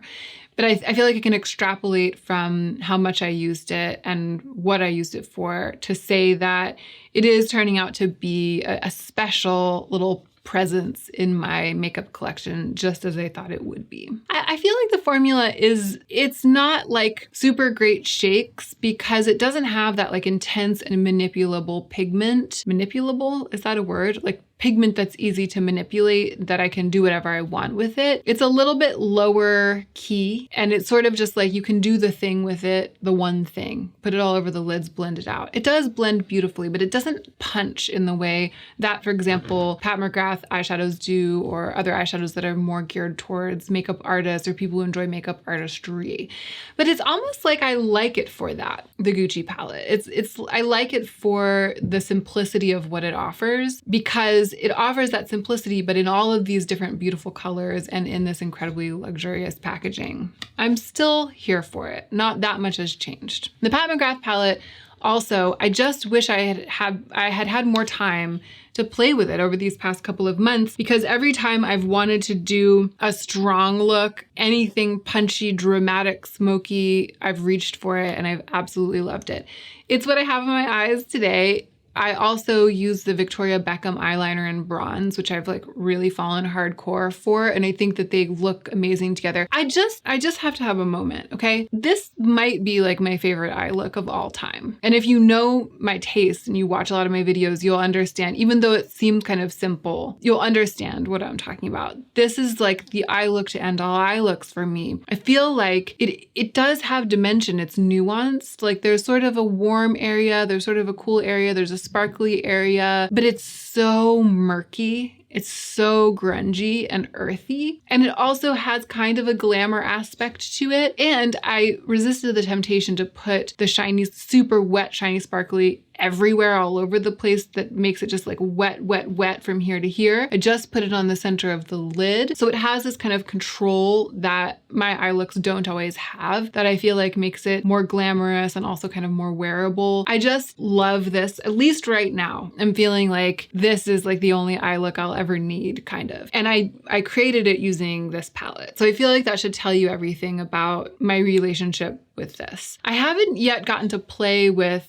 doing a bunch of like wet, shiny, watercolory special shades stuff on my lids. When I was filming my overhead video about wet look eyeshadows, I put some water in some of these shadows and it was just amazing. Like they painted like liquid metal. I still can't wait to do that during makeup playtime and I just haven't had the chance. I mean, I could film it. Some of you wanted me to film it, like film myself playing with that technique on my eyes. So we'll see. Maybe I'll figure out a way to film that in the coming days. Needless to say, I still feel the way I felt then in terms of what it provides formula-wise and color story-wise. It's a little prickly, like a little hard for me to get into in some ways, but then what it does deliver, especially in terms of the neutral color story, it's so satisfying for me and I really love working with it. All the stuff we've talked about so far is stuff, with the exception of the Gucci palette, which Joe bought for me as a gift.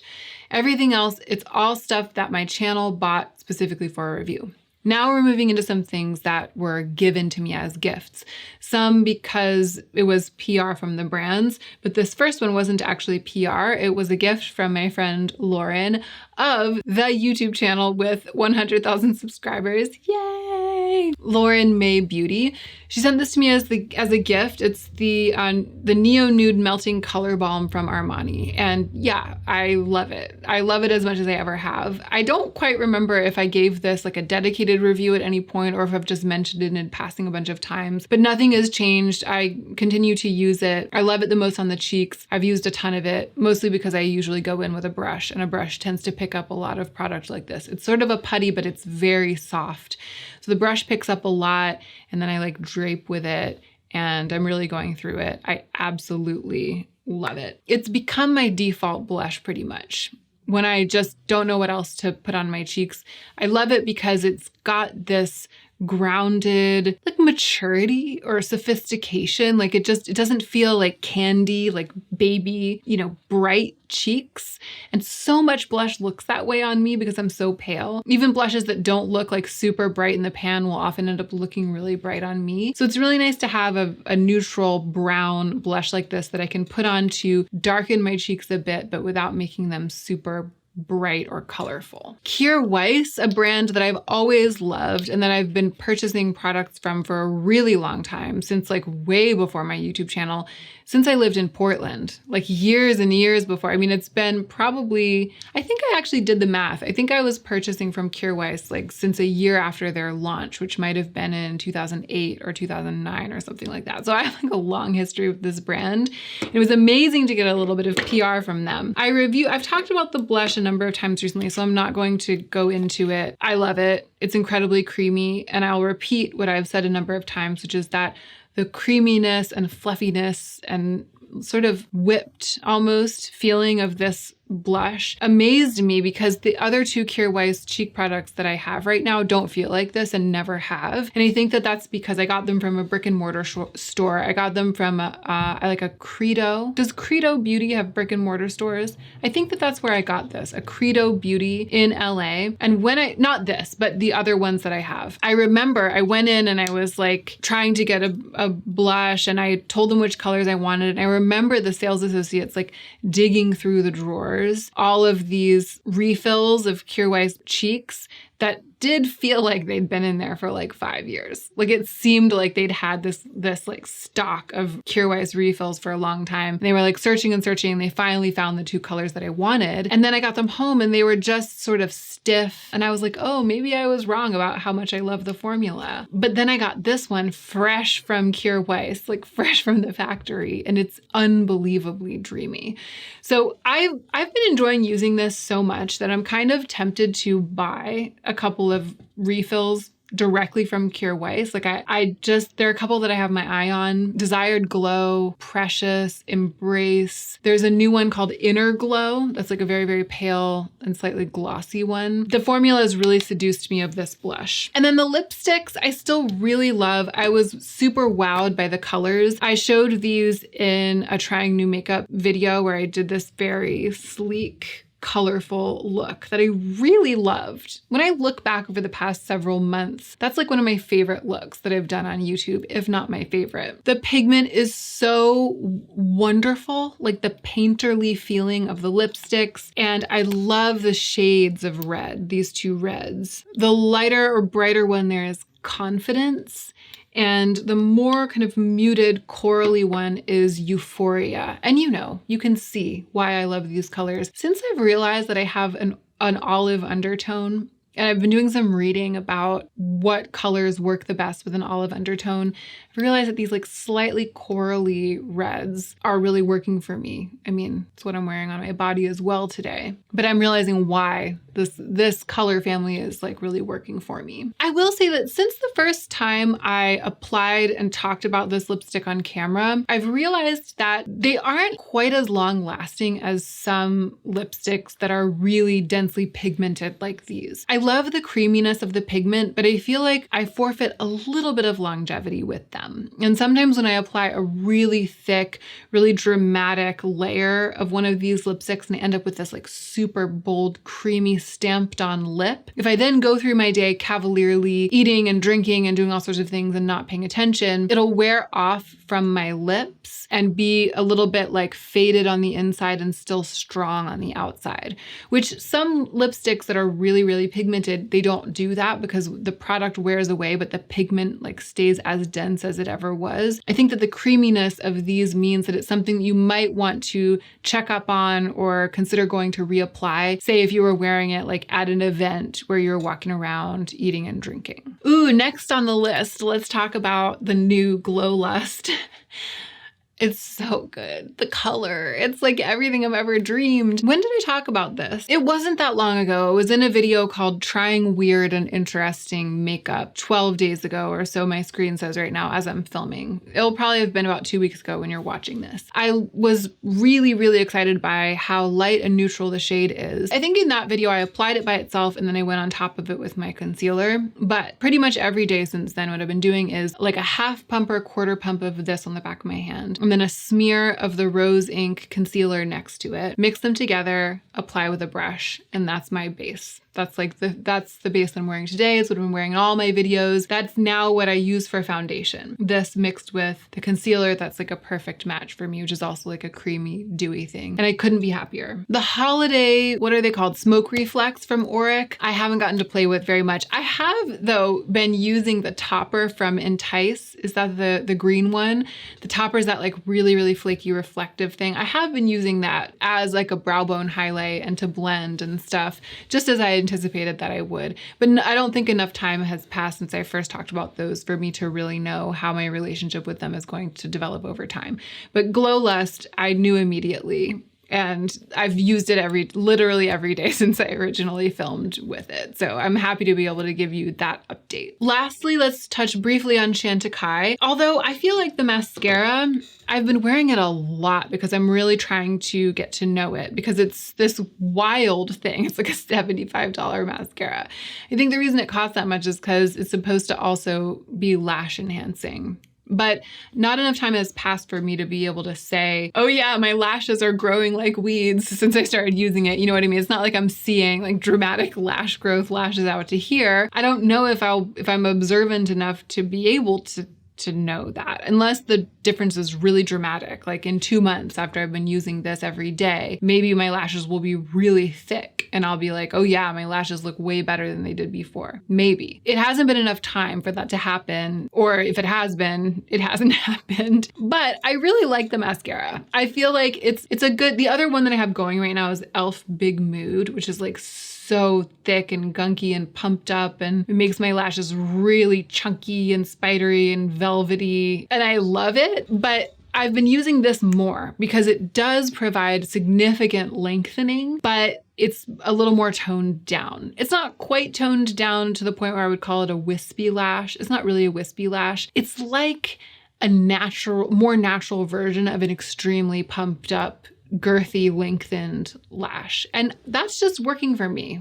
It's a really, really good like median. And I'm glad that I have it as an alternative to the e.l.f. one, because some days it's just too much, the e.l.f. one, especially if I'm not wearing much eyeshadow, or sometimes I wear mascara without any eyeshadow. And on those days, for me right now with what I want, I prefer the Chantecaille. And the last thing that I have on my list to discuss is the Chantecaille lip gloss, because I know that I've talked about that. I talked about it in the video about makeup that's been delighting me lately.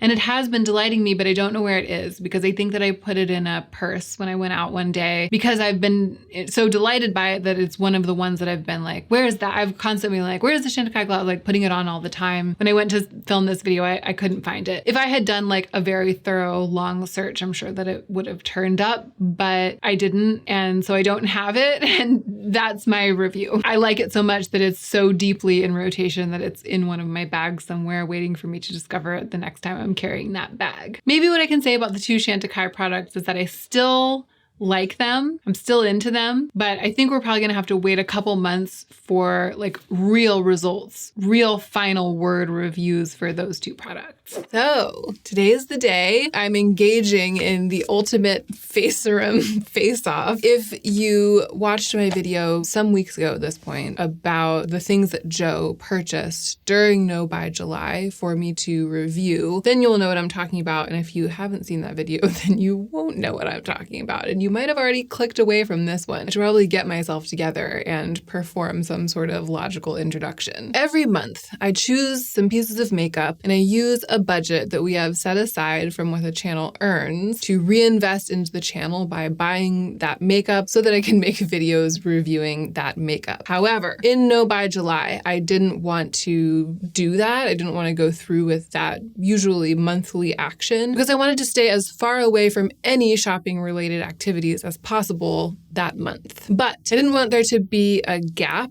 in that type of fuel for the channel. You know, I wanted to still have a couple pieces of makeup to start testing so that I could review them in the following months. So Joe graciously agreed to go into Sephora and pick some things for me to review. And I filmed a video unboxing the things that he picked. Of course, I will link that video. And if you haven't seen it, I highly recommend watching it because it's entertaining, if I do say so myself. I mean, it's mostly because of Joe. Anyway, one of the bags that he brought from Sephora contained 4 high-end, basically primer skincare hybrids, like priming products that also have skincare benefits, expensive, highly engineered primers. This is the note that Joe wrote to go along with these 4 products. The ultimate face serum face-off. Joe doesn't know the difference between a face serum and a primer. 4 serums enter, 1 serum leaves. A cage match to finally answer the question, which face serum is best, or what a serum is. I probably won't be answering the question or what a serum is, but I am going to be comparing Natasha Denona Skin Glass, Danessa Myricks Yummy Skin Glow Serum, Yves Saint Laurent New Glow in Balm and Give Beauty All-Time Prime Multi-Use Prep and Smooth Face Oil. I've had a long time to test these products. I'll be giving you extensive information about my experience with each one of them, along with close-up overhead swatches so you can really see the texture, and footage of myself applying each one of these four to my actual face. First up, Natasha Denona Skin Glass. It is billed as an energizing and hydrating primer serum. Of the four, this is definitely the one that has the most discernible reflective particles in it, and that is what distinguished it right off the bat. It has a very dreamy, glossy, iridescent finish when it's dripping down the skin, and then when you start to buff it out, it reflects gold. It's a bright kind of champagne gold, but it's distinctly gold. So it is kind of a mesmerizing substance, which in spite of myself, because it's kind of ridiculous, I do really like about it. I always love seeing it dribble out of its glass dropper. I love that iridescent look, that iridescent gold reflect as I'm blending it out. But once it thins out enough to be like covering the whole face, covering the surface area, that strong gold aspect of the reflect pretty much goes away, which I like because I don't particularly love a gold highlight. But the somewhat reflective quality does stay. This is a really, really illuminating, hydrating primer serum. It has a smell. I find the smell to be pretty pleasant. It's sort of a warm, slightly sweet, but maybe a tiny bit herbal, not quite coconutty, but like in that vein, spa-like skincare-y smell. I find the smell comforting. It fits with what I perceive the product to be doing, which is both creating a beautiful reflective surface that I like working with makeup. It's like smooth but tacky so that makeup enjoys adhering to it and makeup goes smoothly over it, and also nourishing the skin. So this product is billed as having all sorts of crazy skincare benefits, which I don't know how much stock I put in that. I do think that it is adding to my skincare as it adds to my makeup routine, right? It's doing both. It's like this in-between product that both boosts my skincare routine with some extra benefits and works as a primer. And I like that. Again, it sort of has the whole package.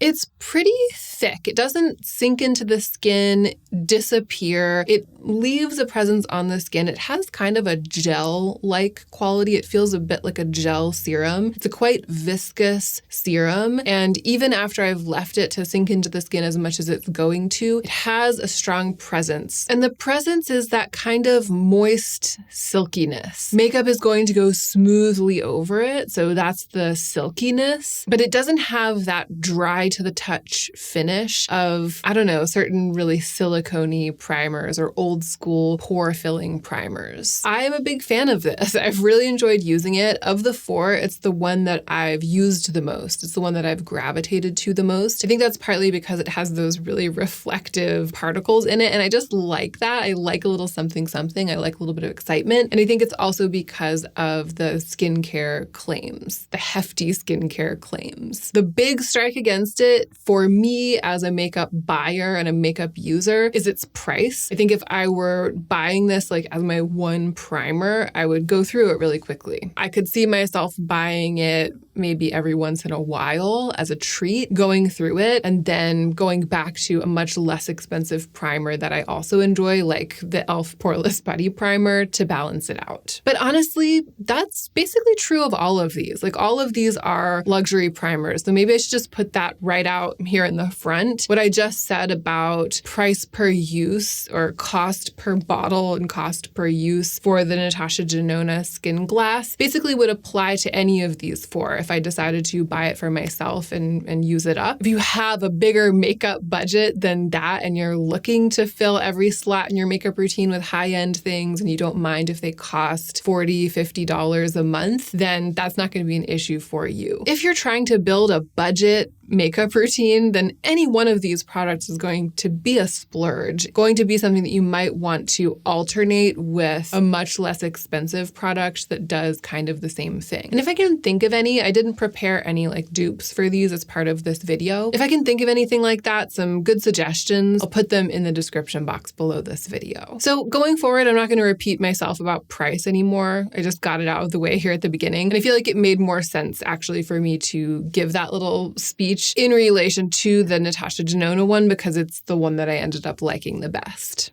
Just because I ended up liking it the best, however, doesn't mean that the other ones aren't good. And in fact, the next one, which is Danessa Myricks Yummy Skin, I feel like has a lot to recommend it too. And it kind of has the most in common with the Natasha Denona of any of the other three. They have more in common with each other than either one of them has with either of the other two in this roundup. So the things that it has in common, it's definitely reflective. It is an illuminating product. I feel like the quality of the shine is a little bit different in the Yummy Skin Glow Serum. In the Yummy Skin Glow Serum, the shine is very wet. It makes my face look wet with water. Wet, the house down boots, like drenched. And it is a very beautiful finish. Really compelling, really attractive. That is the best thing about this, I feel. And it is the one thing that it might have to recommend it for some of you over the Natasha Denona. If you really prefer that drenched looking skin as opposed to illuminated reflective particles, then you might prefer this one. Another similarity, it has a kind of gel-like consistency, similar to the Natasha Denona, but even more than that. So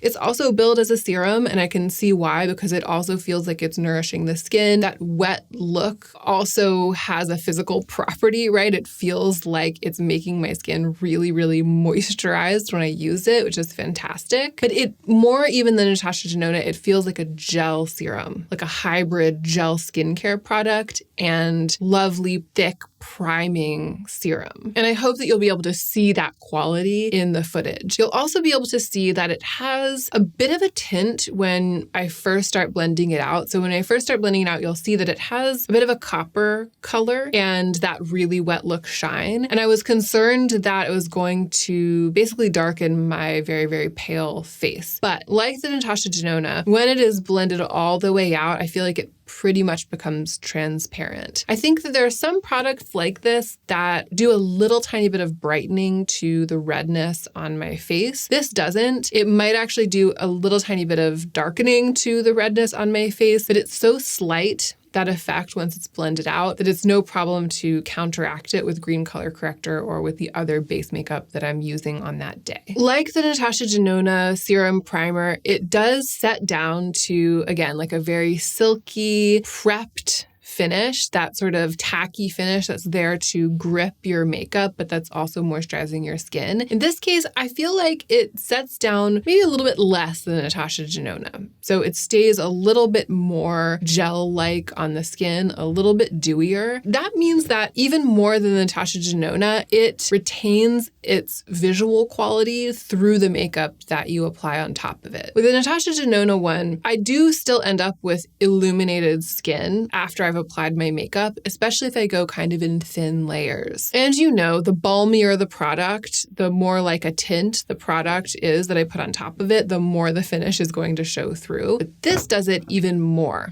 I feel like this really mixes with whatever I'm putting on my skin and keeps my skin looking wet through the product. I actually use this one today. This is the one that I have on all over my face underneath my base makeup today. And I'm wearing green color corrector mixed with the Kosas foundation, just a little bit of it. So again, a really thin layer of pretty full coverage product and color corrector all over my face. And then, you know, quite a lot of blush today. This is just one of the Phytosurgence blushes draped all over my face. And no highlighter, absolutely nothing. I think you can really, really see the finish of this through my base. So again, both of these do that. This one too will show through makeup in this way, but this one does it the absolute most and with the wettest shine. The one serious drawback to this for me, besides the price as it is with all of these, is the smell. It has a really sweet, fruity smell. Yeah, really sweet and really, really very fruity. And I just don't feel like the smell is as high end as the product, the performance of the product. And sometimes it actually keeps me from using this, even though I really like how it makes my skin feel and look. If you much prefer a fruity scent to, say, like a vanilla scent or even sort of a fresh or spa-like scent, then you will much prefer the scent of this, but it doesn't work out that way for me. So these are the two really, really glowy ones. Really illuminating, very aggressively wet look and glossy. And if that's your world, then it's going to be one of these two. I mean, you know, assuming that you're considering buying one of these 4 high-end primer serum hybrids, which you might not. And as always, I hope that for some of you, this video will be the thing that helps you decide that you don't need to buy one of these. I feel like deep dive reviews can often serve that purpose, and I'm always keeping that in the back of my mind. The other two I think of as more of like the,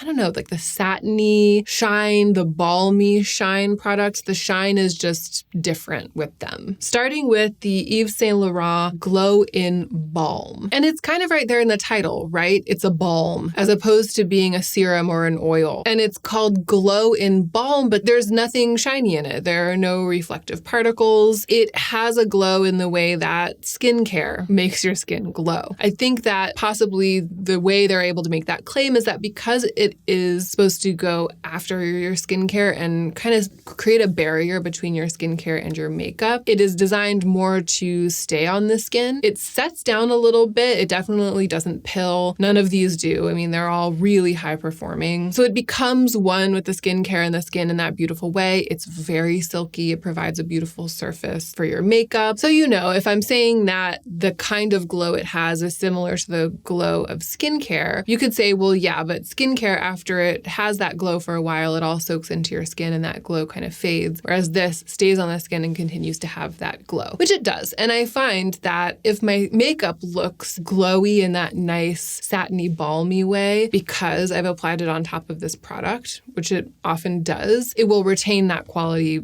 throughout the day, which isn't always necessarily true if I apply my makeup on top of straight skincare that looks glowy because I've just finished my skincare. I hope all of that made sense. Goodness gracious. So it's this very, very pale, translucent peach color. It too has a scent which is like fresh, really, really fresh, almost like a pool. It almost has a little bit of a chlorinated scent. So to me, it reads very skincare in its scent and in its visual qualities and in the way that it applies to the skin. And I like that. I find it comforting. Again, I find it high-end feeling. I like this one. I find that I only need a little bit to get that nice satiny finish on the skin that makes for a primed face. I also find that I'm prone to overdoing it with this because I like squeezing out the little lines. And if I squeeze out too much, then I have too thick a layer of it on my face and it's kind of like trying to apply makeup on top of lotion. So a little bit goes a long way with this, which might be an argument in its favor when it comes to cost per use. Although I feel like with any of these 4 products, the cost per use is inevitably going to be quite high, especially compared to drugstore primers and other primers on the market. It's a simple product, right? It's simple and elegant. It's not exciting in the way that the other 2 that we talked about are exciting to me. The Natasha Denona Skin Glass with its glossy finish and the Danessa Myricks Yummy Skin Glow Serum with its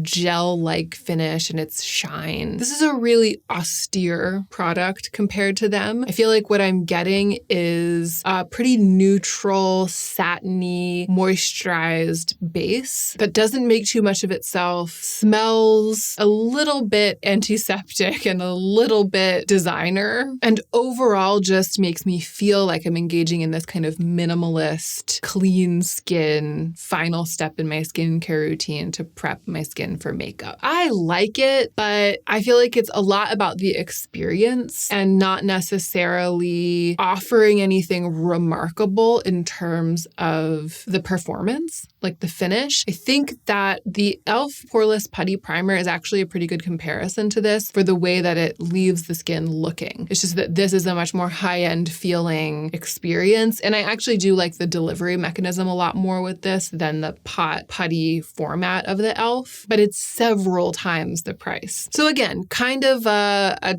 treat maybe once in a while, kind of a trifle, a little bit of an absurd luxury thing, given that the performance is flawless in its own way, but is like no great shakes in the context of all the primers on the market. And finally, we have the Give All-Time Prime Multi-Use Prep and Smooth Face Oil, which I'm a little bit torn about. It's a straight up oil. It's an incredibly clear, watery, dry oil, basically. It doesn't have any illuminating particles in it, and it's not very viscous. It's one of those super watery oils. Like it dribbles out really thin like water, and it goes on sort of to a dry finish. It smells so good. It has a smell that's reminiscent of like traditional coconut smelling SPF products, and it makes me feel like it's a nod to beach time or pool time, summertime, but it's sweet enough and light enough that it doesn't evoke that too much. It doesn't smell like that. It doesn't smell like sunscreen or like sunscreen from my childhood. It's a nod to that, a little bit evocative of that, but light enough and elevated enough to just make me feel good. I love the way that it smells. I love the way that it goes on. I really love the finish. I think you'll be able to see in, especially the footage of me applying this to my face, that the finish it's actually so beautiful. It's like this really satiny gloss finish, you know? A beautiful finish for skin. And because it is oily, if you apply a thin layer of makeup onto this, it mixes with that finish and then the makeup ends up looking that way. It's really lovely. The reason that I'm of two minds about this is that I just feel like it's not doing anything to prolong the life of my makeup. The other three have this kind of grippiness about them, especially the first two. They feel engineered to hold on to makeup. And I mean, of course, they're designed by makeup artists. When I use the Natasha Denona or the Danessa Myricks, I really feel like I'm helping my makeup stay intact for longer. And I feel like I don't need to worry as much about whether I'm getting any like smudges or dents or disruptions in my makeup over the course of the day. With this one, I feel like I actually undermined the longevity of my makeup a little bit because I've turned my sturdy base products into more of like oil tint products with this. That's like what it feels like. It feels like I've turned whatever I've decided to use into like the Kosas face oil tint or something like that. And it's not as though, you know, I apply makeup on top of this and it just like disappears and wipes right off or something like that. No. And maybe part of it's psychological. I just feel like I get a less sturdy finished product, a slightly less dependable finished product than I'm getting with the other three products. And you know, maybe it would be ideal if I were going to wear just a really light tinted moisturizer on top of it, tinted sunscreen or some kind of actual tint and go to the beach or go like on a hike or something. You know, if I felt like I had less to cover, if I did less overall with my makeup, if I just had less intensive makeup routine or makeup preferences and a different kind of lifestyle, then this would be amazing because the way that it ends up looking, the way the skin ends up looking is really beautiful. The smell is really beautiful. I like it. I'm fond of it. I'm actually so fond of it that even though I didn't feel like it was necessarily priming my skin very well, I took it with me when I went to LA last month when I traveled. I took it with me and then I used it on my body because I love the smell and the way that it makes the skin look. And then once in a while I would use it on my face, but I was less enthusiastic about using it on my face because I just feel like I have other things in my arsenal, among them, you know, these, but also other things in addition to these other primers that are more tailor-made to provide a surface that will cause makeup to adhere for longer. The surface that this provides certainly causes the makeup to adhere in a beautiful way, to go on smooth, but I just don't necessarily feel like it's causing it to adhere for longer.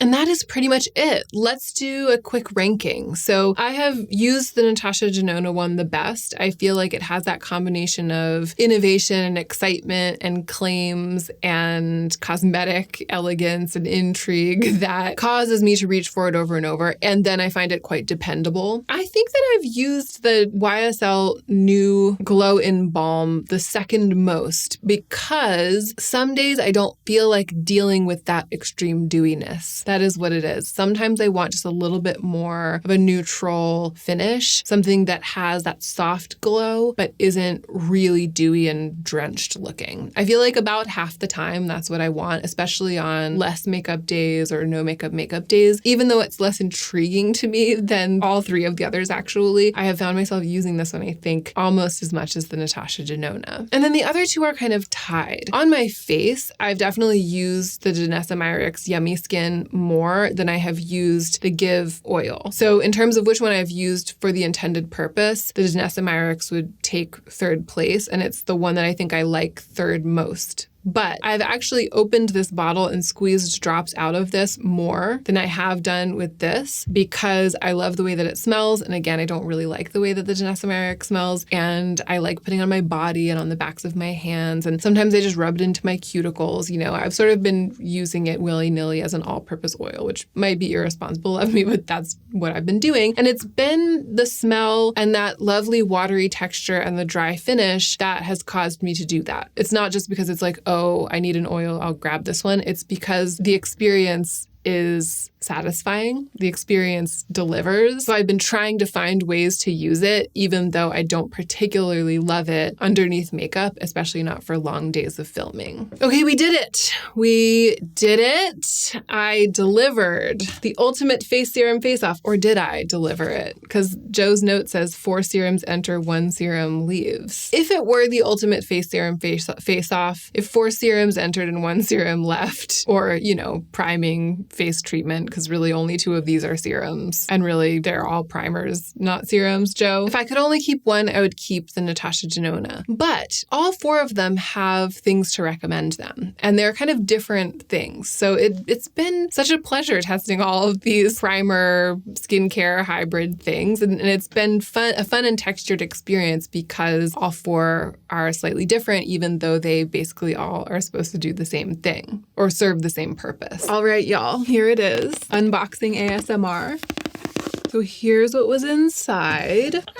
I'm already dropping things. This is a mono eyeshadow from YSL. It's the Sequin Crush Shadow, and I got it in the shade Explosive Brown. I feel like they could have workshopped that a little bit more. Explosive Brown. YSL. This actually might be the thing that I'm the most excited about. It is from Rouge, and here's the thing. When I did my first Violet Grey review, like just picking a couple of pieces from Violet Grey, unboxing, reviewing, just like I'm doing today, the absolute smash hit star, the runaway star of that video was the Rouge Powder Lip Palette. It is, I think, one of my favorite pieces of makeup I've ever reviewed, one of my favorite pieces of makeup that I have. I've actually been getting more use out of it lately. I've made an effort to keep it front and center, and I've just loved it every time I've worn it. It's such a unique formula. It's such beautiful packaging, special in every way. This isn't a new release from Rouge, but it is newly available on Violet Grey. And when it released on the Rouge website, I knew about it and I was so tempted to get it, but it just didn't really fit into my schedule for a review that month. Because it's now available on Violet Grey and I was planning this video, this is the perfect time for me to review it. I'm not going to open the box yet, but I know what the packaging looks like. I just can't wait. Have I even said what it is? It's a face palette, or I think probably like a face and lip palette from Rouge. And I think it's cream products, or maybe some hybrid products. We'll find out together. Oh my gosh, this packaging is really pretty. It's like Hermes orange. This is a lip treatment product from a brand called COLÉ, which is also newly available at Violet Grey. I don't think COLÉ is a new brand, but they just launched in Violet Grey. And it is a really cool brand. The products are specifically designed for melanin-rich skin. I,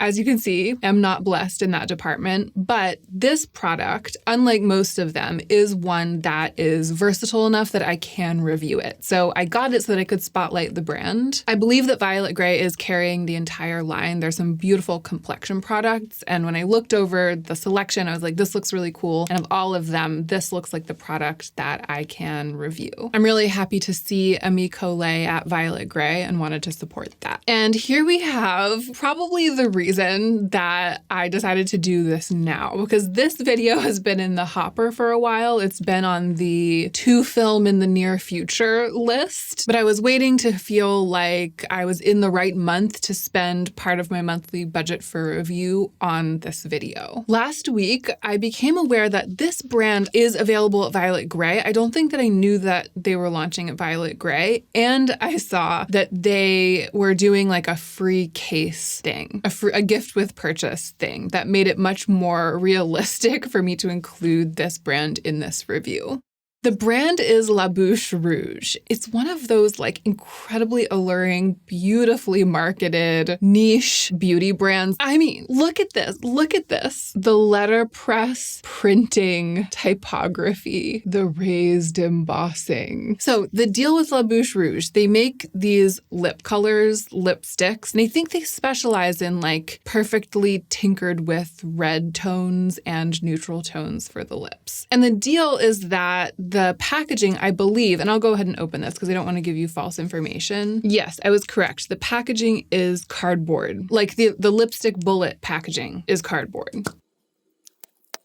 Oh, okay. So a little bit of feedback right off the bat. I did not turn this or anything, and the little tip of the lipstick was crushed inside the tube when I got it. Just a little bit. Obviously, it doesn't ruin the product, but it is like a user experience thing to be aware of. So yeah, the package that the lipstick is in is metal, and then it comes in this cardboard case, and it doesn't twist down below the height of the metal thing, which is probably why it was crushed against the lid. Maybe it was in the wrong side. Yeah, I think it was in the wrong side. It had been put into the cardboard case upside down, because if the base is put into the base, it really stays stuck in there. And the base had definitely been put into the cap because it's in the bottom of the base that the little bit of lipstick is crushed. So somebody assembled it wrong on the other side. Another thing to know about. If assembled properly, it does twist all the way down. It just acts like a normal lipstick bullet. This is how I was expecting it to be, but I had to flip it around to make it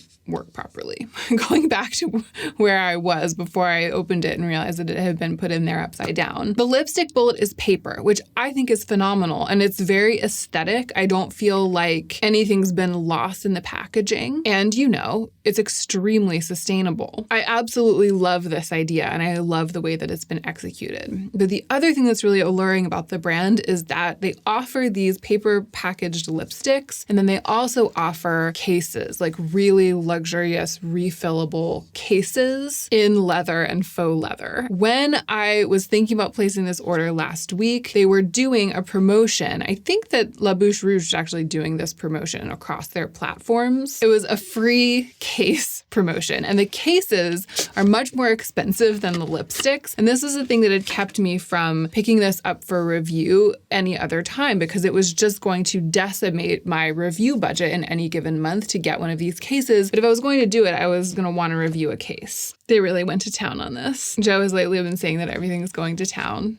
He'll hear the birds chirping. He'll be like, those birds are really going to town. Sadie will be running up and down the stairs and he'll be like, Sadie's really going to town. Everything and everyone's going to town right now. And La Bouche Rouge undeniably went to town when they designed this. This is bananas. So I thought that this whole entire paper thing was going to go into this and it would be like a storage thing for it, but it's not. It's like an alternative to the paper one. Oh, you know what? That actually makes me feel less urgently as though the fancy case is like part of the experience. Because as a consumer, I would have been perfectly happy with this paper thing. I actually think that this is a little more me, like it's a little bit more my speed. It feels more approachable, kind of friendlier, and it's quite sturdy, especially for being paper. So yeah, this is designed to magnetize in there and then just to be like a really, really fancy magnetic leather lipstick case. So I'll probably keep it in here, especially because the color that I chose is called nude brown. And I think that it was advertised as being a cold cold nude or like a cold nude brown. And I like that this is like a mahogany leather. But I am kind of sad that it means that I am not going to have this or that I have to choose between them because I love this. Okay, I'm really getting distracted by this one thing, which actually is probably going to be the last thing that I do. This is the order of events. I'm going to put the COLÉ thing on my lips because it is a gloss and also a treatment. And I want to end the video by applying this lipstick, but I want to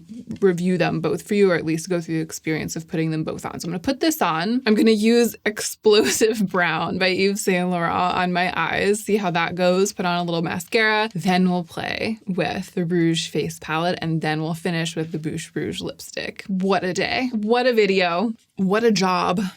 So here's the branding. COLÉ is clean beauty made for melanin-rich skin. And here's the description of the product: a conditioning lip to oil gloss treatment that nourishes and protects the lips. Wow, it's really pretty. It's really pretty. And I feel like it wasn't wildly expensive. Maybe that's because I was shopping on Violet Grey, where everything is wildly expensive, and so it just felt really affordable compared to everything else. Of course, they sent the receipt without the prices on it, so you aren't reminded of how much you spent when you open the package. But I think that it was $20. Look at that beautiful color. I live for this color. I really like it. I'm gonna give you a hand swatch so you can see. I think sometimes it's hard to tell how sheer something actually is or can be when it's on someone's lips because most people's lips are pigmented. But you can see that the color is really rich and lovely, but it can be sheared out to be quite sheer. And the tint, the color of the tint is from my actual dreams. It's cooler toned, more of that actual neutral than Merit Taupe, for example. And I was kind of wondering how much this would be like the Merit lip oils and whether this could be an alternative to Merit Taupe. That's kind of what I was thinking. And I'll tell you, it is a much thicker, sturdier, more nourishing formula than the Merit lip oil. I mean, it is really present on my lips and it feels like it's doing on the level of like what a chapstick or lip sleeping treatment, like a lip mask, would do to seal in the moisture of my lips. It's really, really got a presence, but it's not like built up a really thick goopy layer. It's sort of spread itself really evenly and in a natural way over the surface of my lips. It's just really, really sturdy. It's not going anywhere, but not sticky either. It feels sturdier and more like a treatment than the Fenty glosses, for example. Way sturdier and more like a treatment than the Merit ones, but more like a lip gloss than the Summer Fridays Cocoa Balm, which is probably the thing that I have that's the closest to this in color and everything. So there's a Summer Fridays product that is really showing you how much more cool toned the COLÉ treatment is. It's like a true brown rather than being a rose brown. And I love that about it. And I think you can probably see here also that it's glossier than the Summer Fridays. Summer Fridays is more of a hybrid product, more like a hybrid lip treatment chapstick type of thing with a glossy finish. What an absolute dream of a product. I can already tell that I'm going to be a little bit reluctant to take it off when it comes time to test the lipsticks, but I'll have it on for most of the video because I'm going to do that last. This is also a very elegant little package. It's the kind of thing that it makes me want to give one to all my friends. All right, we're really one for one over here. Moving on to the YSL Sequin Crush. Okay, you can see why I picked this even though it's called Explosive Brown. It is also like a really neutral taupey bronze, right? I'm always looking for these bronzes that don't lean orange, that don't lean rose. Wow, in person, it's kind of multi-dimensional. When I brought it up close, it almost looked like it had a blue shift from the side, and the pigment's there. I question from this swatch how shiny it's really gonna be. It seems like a matte shadow with some glitter particles suspended in it, even though the product is called Sequin Crush. Yeah, it's really looking like matte with glitter and not like a metallic. But maybe there's something to be said for that. We're about to find out. Priming my eyes. Should we take the mirror cover off? I want to let the eye primer kind of set because I'm worried, given how sort of dry but pigmented it felt when I swatched it. And by dry, I don't necessarily mean like dusty. I mean, it just feels like a matte shadow. with a slight glisten. Given that texture, I'm worried about going into it on really freshly primed eyes, so I'm giving them a second. And actually, kind of for the same reason, I'm not going to do what I usually do. I usually go in with a finger and tap and then blend. I'm just going to go right in with a brush and see what happens. I'm going to use this BK Beauty 211, which is from their Core Brush Expansion Pack. They just sent me the expansion pack to test, and it has the eye brushes in it are those like little precise brushes for detail work, which I love because of the shape of my eyes. Actually not bad, but not sequined. Not like earning its place as a standalone little mini mono shadow in a thing like this. In my opinion, in my life, in the context of my life and my makeup collection. I'm trying to make the other side match. Okay, here's my verdict after just doing that. I'm gonna give you the verdict and then I'm gonna finish the eye look. At least I think that this is my verdict. The pigment is there. It is really pigmented. It's pretty easy to manipulate, and I absolutely love the color. The color is something that's surprisingly hard to find in makeup, which is a truly cool toned bronze-ish brown that isn't extremely deep or extremely pale. That's kind of that in-between place where you can make a monochromatic eye look out of it. So there is no doubt that it's a very useful eyeshadow, and I actually suspect that I'm going to use it more than you might think I would, given the fact that I'm actually pretty disappointed in the texture, because the kind of thing that I like to use in the outer corner to darken my outer corner to make looks smokier. I'll often reach for palettes, reach for like a palette that's on my vanity just because it has a color like this in it, even if I'm making an eye look from a different palette. So I can actually see this kind of being like my right-hand man. And in that way, you know, they checked some boxes. However, it's totally not what I thought it was going to be. It's not earning its title of sequin eyeshadow, and it's definitely not earning its name of explosive brown. I was just expecting something with a lot of texture and something with a really unique celebratory holiday texture. I think that it's really failing at delivering on the promises of the listing, the promises of the advertising, but it has kind of failed up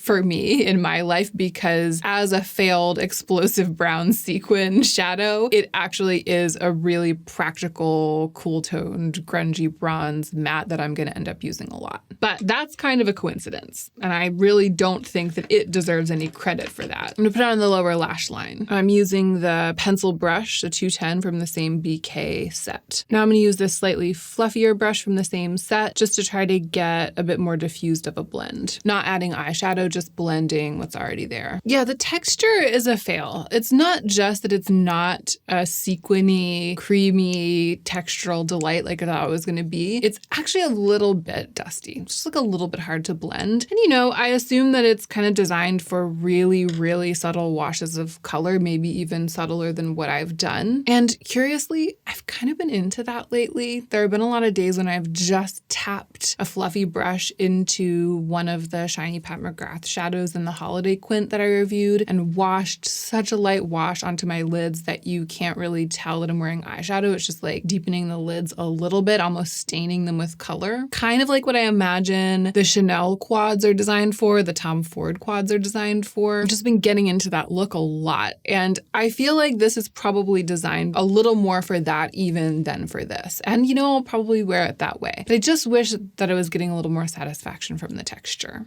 All right, I'm going to finish the eye look with mascara. I am in the middle of testing some makeup from Make Beauty, and this is the new Make Beauty mascara lash prototype. I've actually only used it one time, so I'm still learning about it. And the first time I used it, it was really, really wet and kind of made my lashes stick together. So this time I'm wiping off the mascara brush, which I never do. Wiping off the brush was definitely the right call. I just did all of that, both eyes, upper and lower lashes, several coats without dipping the brush back in. Like I had dipped it in one time, wiped it off, and then I did all of my lashes on both eyes in one wand. That is a wildly pigmented, wildly wet mascara. And I will keep using it and bring you some actual developed final thoughts on it and several other pieces of Make Beauty makeup that I'm testing. Stay tuned on the channel if you want to see that. I feel like so far we have a hit and a fail. which is very exciting. This is what we call texture. This is what we call variety, a variety show. And now it is time for the product that I have been considering the main event. If you haven't seen this, if you don't know what the compact looks like the packaging of the product, prepare yourself. Oh my gosh. I love tortoiseshell. I'm just like a real torty bee over here. Part of me feels like if I designed makeup, this is what I would make it look like. I respond this way also to the Victoria Beckham packaging, which is like a version of tortoiseshell. Ooh, there's just something about it. It's so pretty. All right, let's see the inside.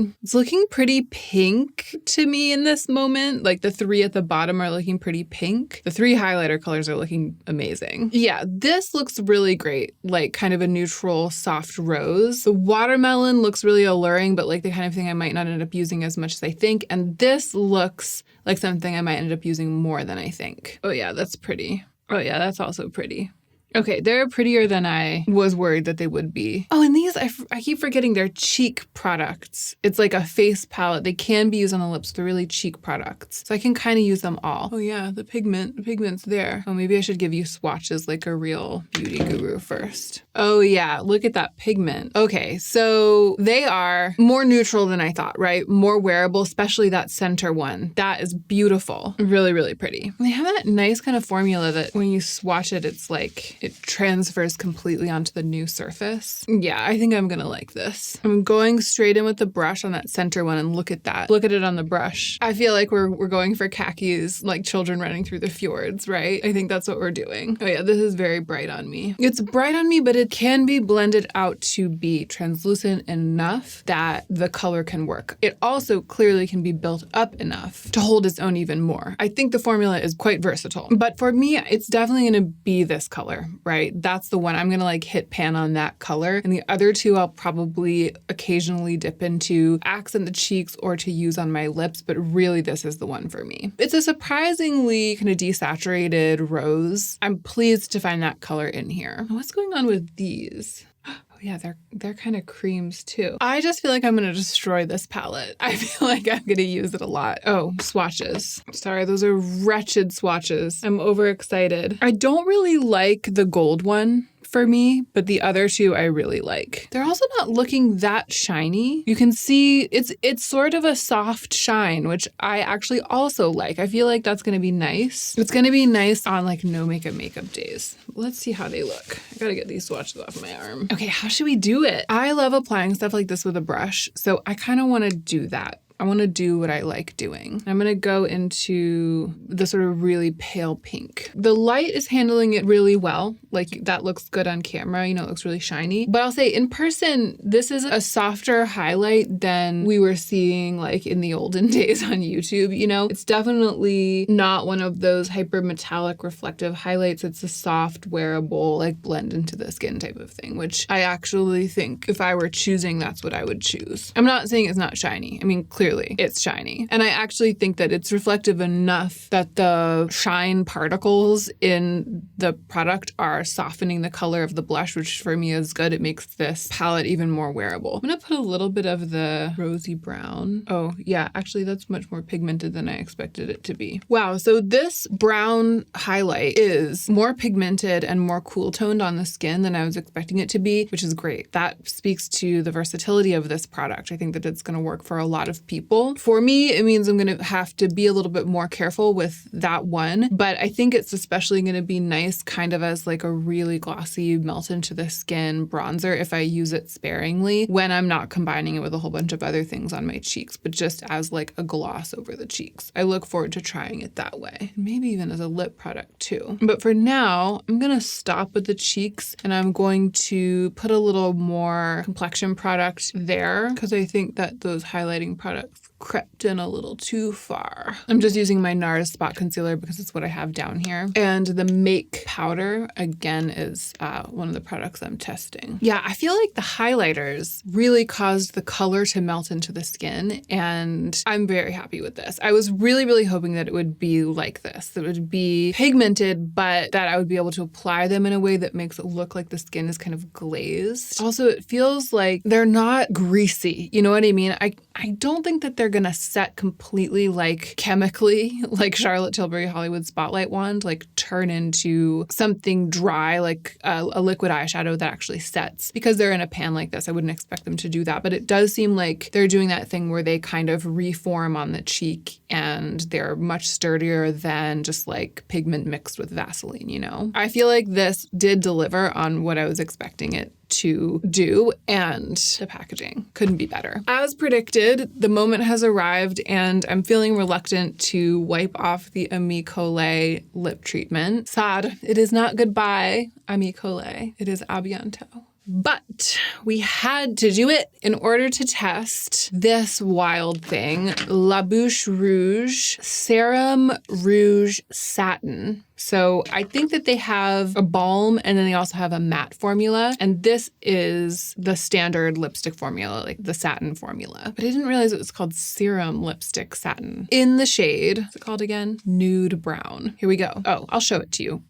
I did before, but you know, it makes me worried it's got more orange in it than I would like for it to have. Okay, right off the bat, lots of thoughts, lots of feelings. Let's address the formula first because I feel like that's the most widely relevant knowledge. The formula is beautiful. I understand why they are calling it Serum Rouge Satin because it's really thin. It's pigmented. There's no trouble transferring the pigment. I mean, I think you were able to see how quickly I got this. The fact that it's thin means that it becomes one with the lips more naturally. It adheres to their vermilion border more naturally, like the edge of the lip. So I didn't feel like I was sort of fighting with where the edge of the lipstick would be. I didn't tinker with the edge. I didn't buff it with my finger yet, and I feel like already the application is perfect. It just feels very luxury, and I get that. I'm kind of really into it at this moment. I was pleasantly surprised. I tend to kind of like matte formula lipsticks because I like how sturdy they feel. I don't like it when a lipstick is really gunky and slidey, and I just feel like it's all over the place, and it's hard to get a clean edge, and it's hard to get a diffused edge because it's so slippy. I tend to prefer more matte formulas because of that, and this, it applies in the way of the matte formulas that I prefer. There's like that control, that precision and control, and it feels like it's staying where I put it. And it also feels nourishing. I mean, my lips were probably pre-nourished by the COLÉ. They're in a very nourished state right now, but I can tell that it's not going to be drying, you know? 10 out of 10 as far as I can tell just from this first impressions for the formula and, you know, of course, the packaging and everything. The color.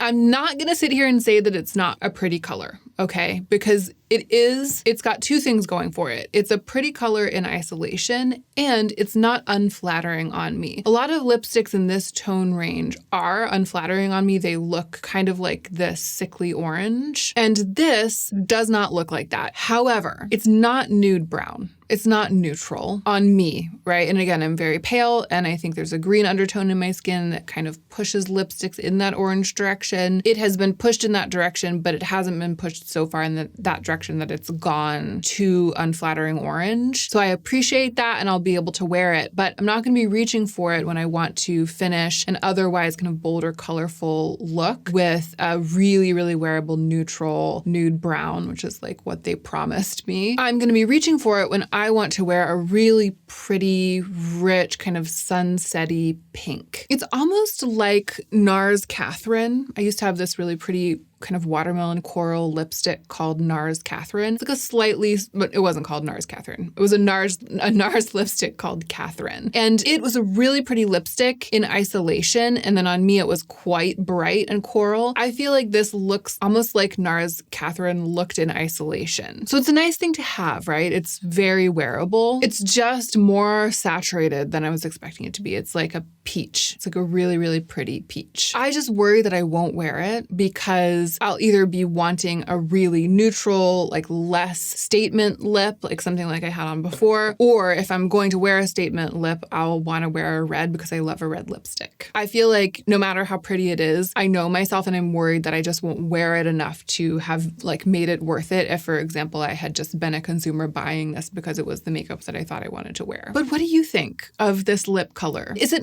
actually more neutral on me than I think? And I'm just not used to it because also don't usually wear this color? Or do you think it really looks like a peach lipstick or like a soft coral peach lipstick on me? Because that's what I feel like it looks like. Let's do a very quick roundup because I feel like you already know how I feel. COLÉ Lip Treatment Oil, absolutely stunning. YSL Sequin Crush Eyeshadow in Explosive Brown. What were they thinking? Like, it's dry, it's matte with just a couple flecks of gold glitter. Luckily, it is gonna end up being bizarrely useful for me, but that doesn't mean that I think that it was a hit. Rouge La Palette Visage, or I guess it's La Fille en Rouge. I think that they changed the name of the makeup branch of the Rouge brand to Les Filles en Rouge. So the Les Filles en Rouge La Palette Visage, this would make a really good holiday gift. That's all I'm gonna say. Widely appealing, very versatile formulas, luxuriously stunning packaging. This would make a very good gift. I feel really lucky to have it. And I think that it's partly just that it's very me. Like, this really suits me in particular. This is incredibly luxurious and special, arguably even more haute and designed feeling than this. But it feels almost too